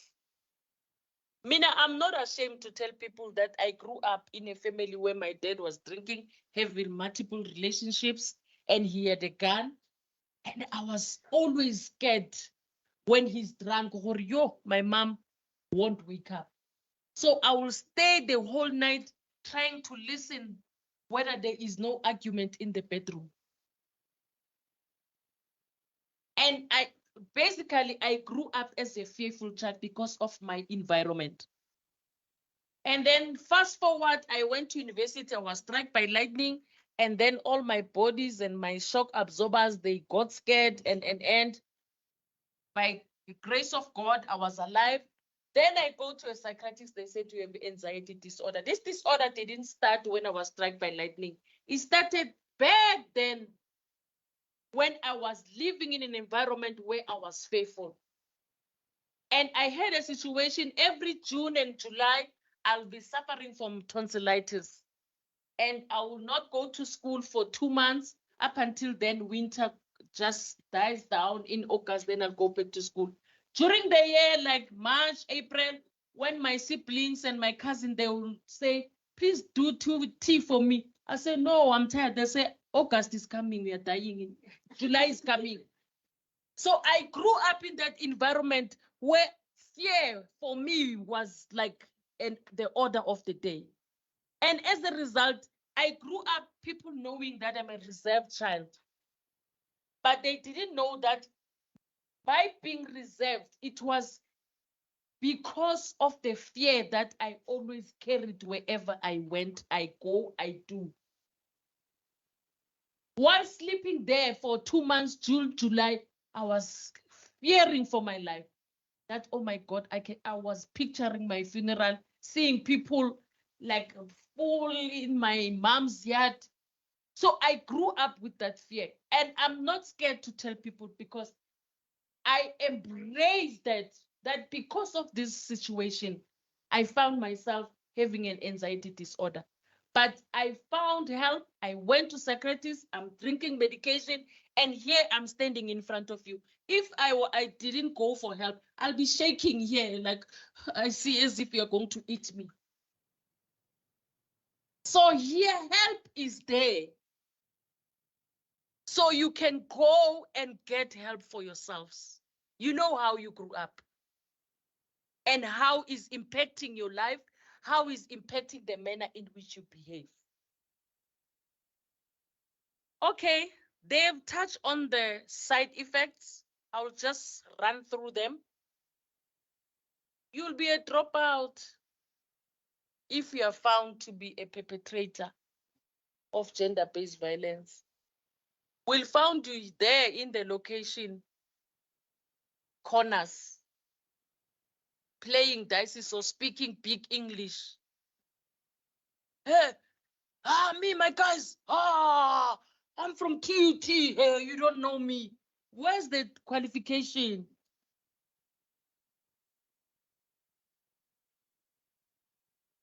I will combine that with suspension because you don't know by then. You are suspended, you're at home, you don't know. You're just calling yourself unnecessary anxiety. I wonder how the hearing is going to go. And number 2, there is something that Abu Tabu touched on. You'll have a black dot. It is possible that when you have committed, more especially gender-based violence, the way it is addressed in South Africa, you can have a black dot. There is no institution that will admit you. You'll be a potato there at home. They will decide whether they do mash kawena or chips, or they mix you with green beans or cabbage. You'll be sitting there. And this issue of gender-based violence, it also causes death. Hence, we touch the issue of femicide. And I'll touch on the death issue when I talk about the types of gender-based violence. And you go to jail, Papa or Mama, you'll go to jail.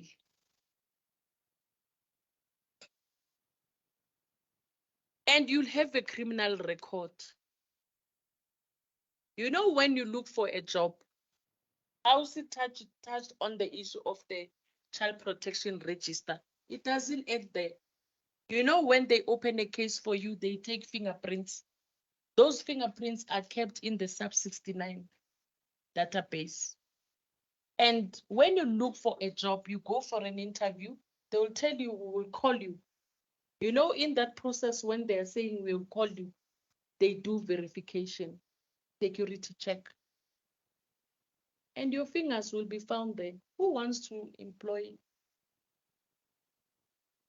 somebody that has committed a gender-based violence? No one. And I want to say this. If it happened that in your earlier ages, under the age of 18, if you once committed an offense, you know, I'm not going to ask one by one. You know yourself. Due to peer pressure, maybe there was poverty at home, you stole bread, you stole that Vaseline, you know, and then you were taken to the police station and your fingerprints were taken. After that, they said, social worker, take him and put him under programs. Attending programs doesn't remove your fingerprints. You will study that degree or that diploma. When you start to apply for a job, your fingerprints are waiting for you. But then you are fortunate, as I said. If you once committed an offense when you were under the age of 18 and you never committed any other offense up until you turn 21, social development can help you to expunge those records from sub-69.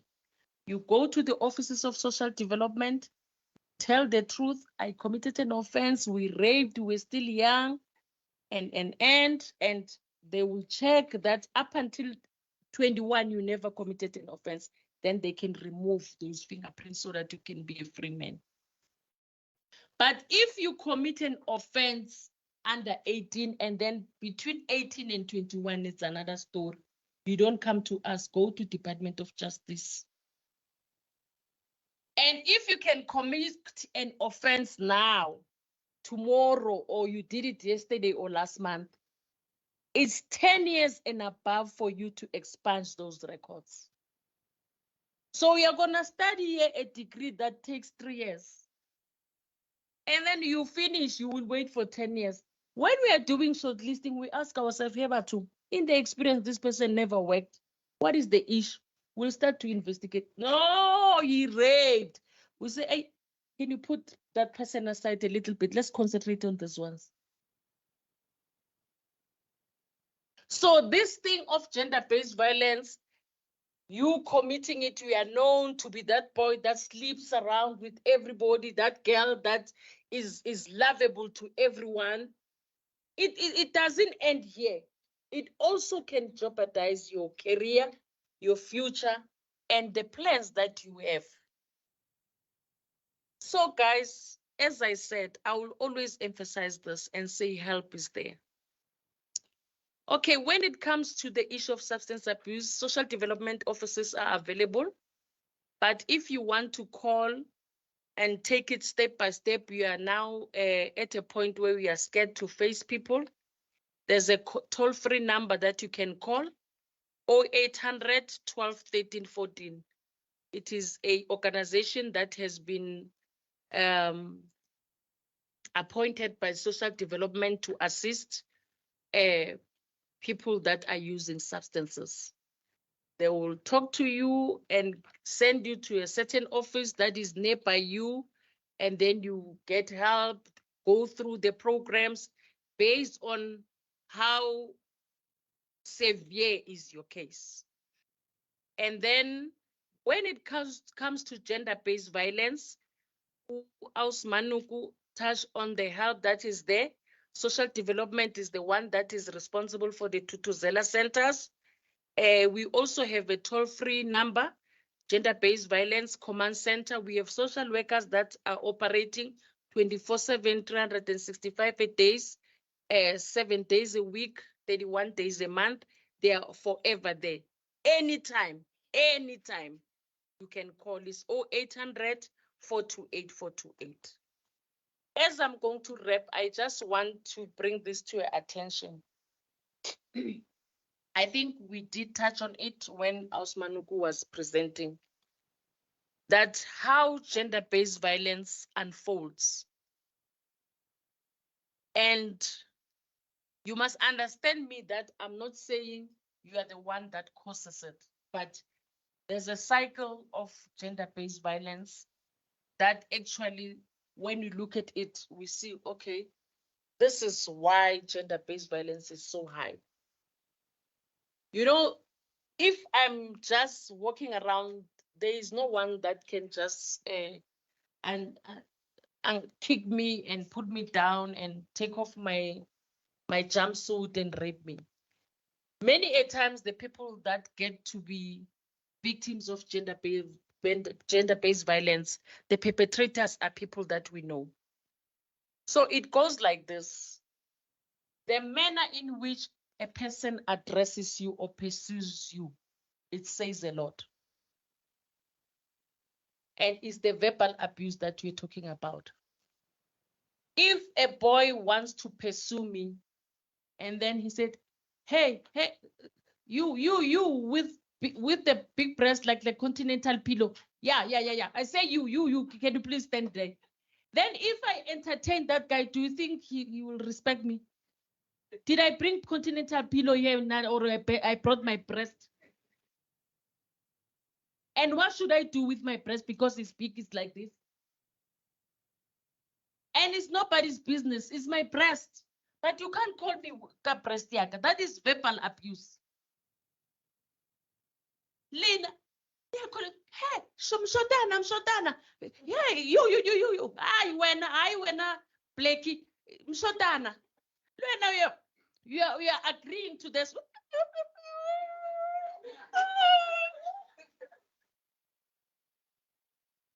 Luena Mugai ubizi.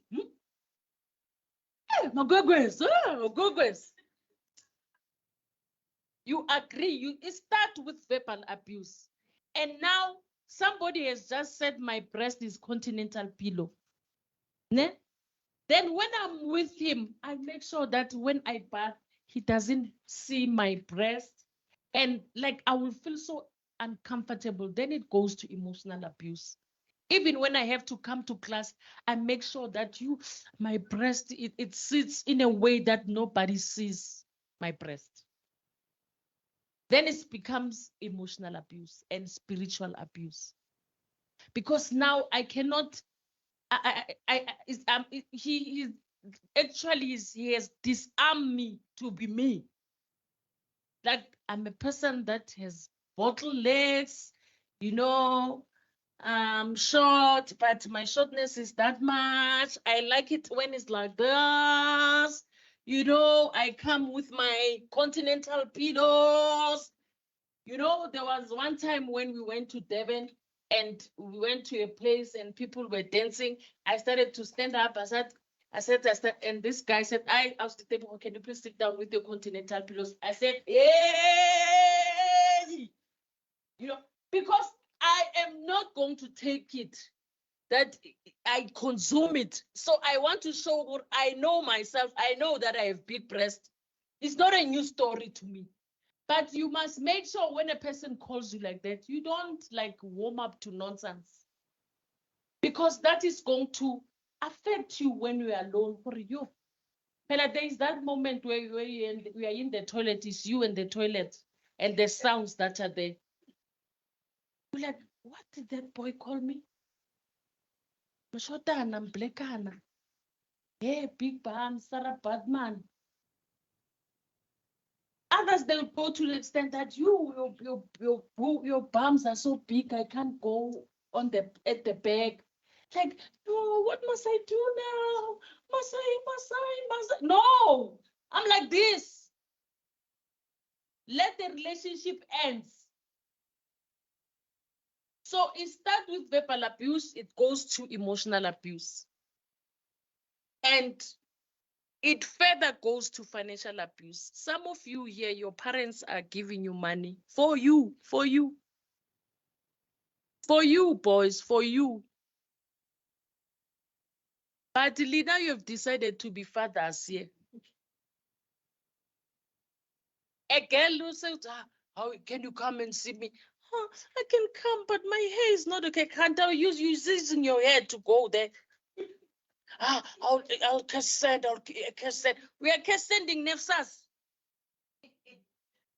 That nefsas is supposed to carry you throughout the month. That is financial abuse.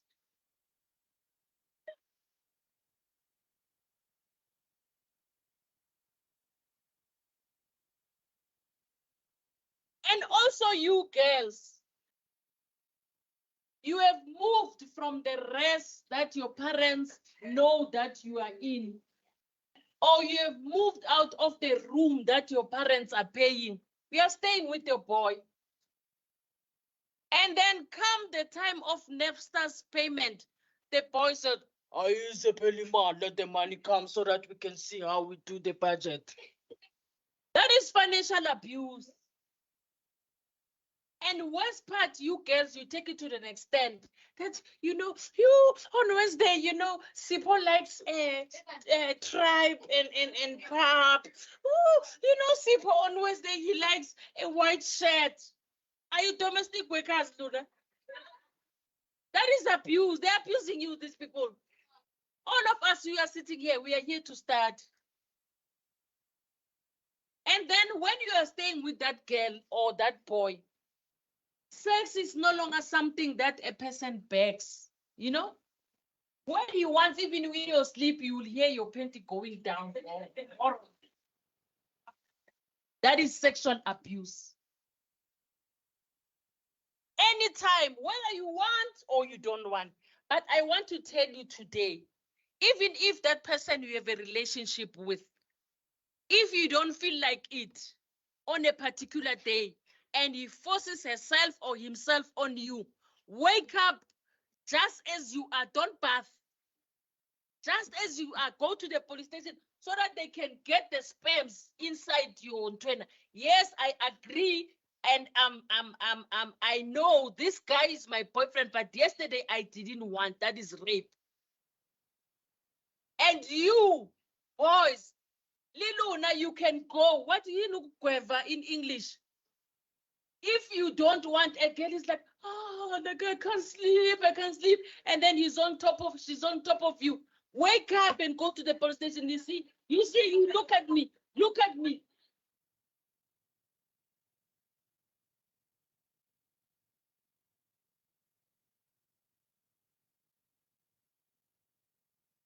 So there's an intimate partner violence. There is this word that we use so loosely. I love you. I love you. Hey, Banda.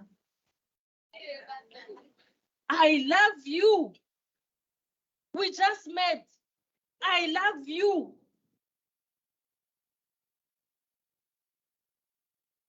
And the I love you. Remember, I talked about the stage that you are in now.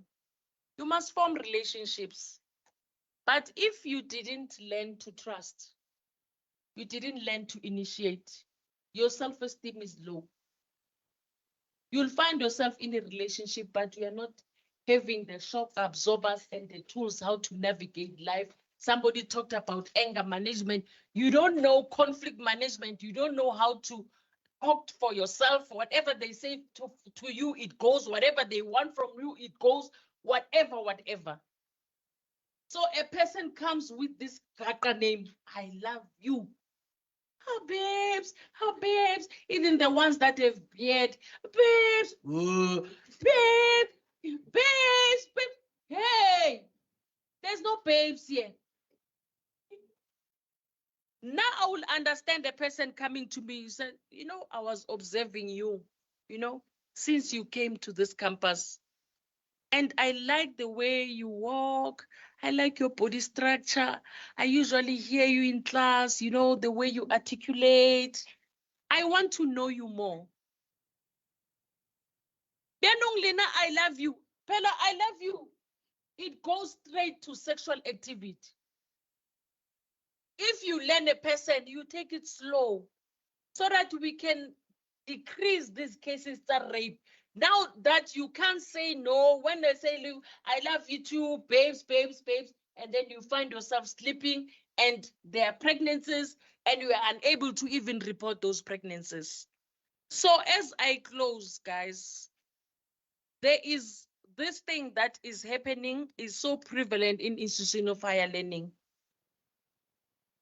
You see, you are here and you have uncles, aunts, and whatever. But some of them, they didn't even give you a t-shirt or 20 rand that, oh, go well, good luck, and. Then you think when you arrive in Pitori, you meet somebody there, you are buying your pieces with your NEFSA's money and say, yeah. Just fill up the trolley. Just, you don't know this person. And you go ahead, you fill up the trolley. In no time, weaves falling like left and right. You are having stack of money in your pocket. These people, they have only two intentions. They are going to use you for financial gain. When you have eaten that money, you have used that money, you have bought clothes with that money, there will be a time when they say, you are owing me. And you say how much? They will tell you 20,000. Where will you get that 20,000 using NEFSA's money? And then they say, if you can't pay me, I have a job for you. Then you'll be there. He will be calling other guys to come and sleep with you, and then they will be paying him. And if they don't do that, they will say, I have something that needs to be transported somewhere. That's the way that you need to pay me. Oh, boys, they will say, can you push the business for me in school? There is no person that can give you money just for financial gain. Now I'm closing for definite. I want to tell you this story. I'm even closing my diary. There was this lady was at school. He got a boyfriend. The boyfriend showered her with money, bought weaves, brands, what. And the girl was asking, when am I coming to your place? The boy said, no, I'm a pastor. Forget about that. I want you, when you come, my parents are also there so that they can receive you and welcome you. He continued to get these presents, gifts. We are the girl of the institution. We are known to be having this and that. And then it happened one day, this guy said, okay, my parents are here now, you can come and visit me. Okay, the girl prepared and she went. When she arrived there, it was sleeping time. This guy fried some steak, chips, and then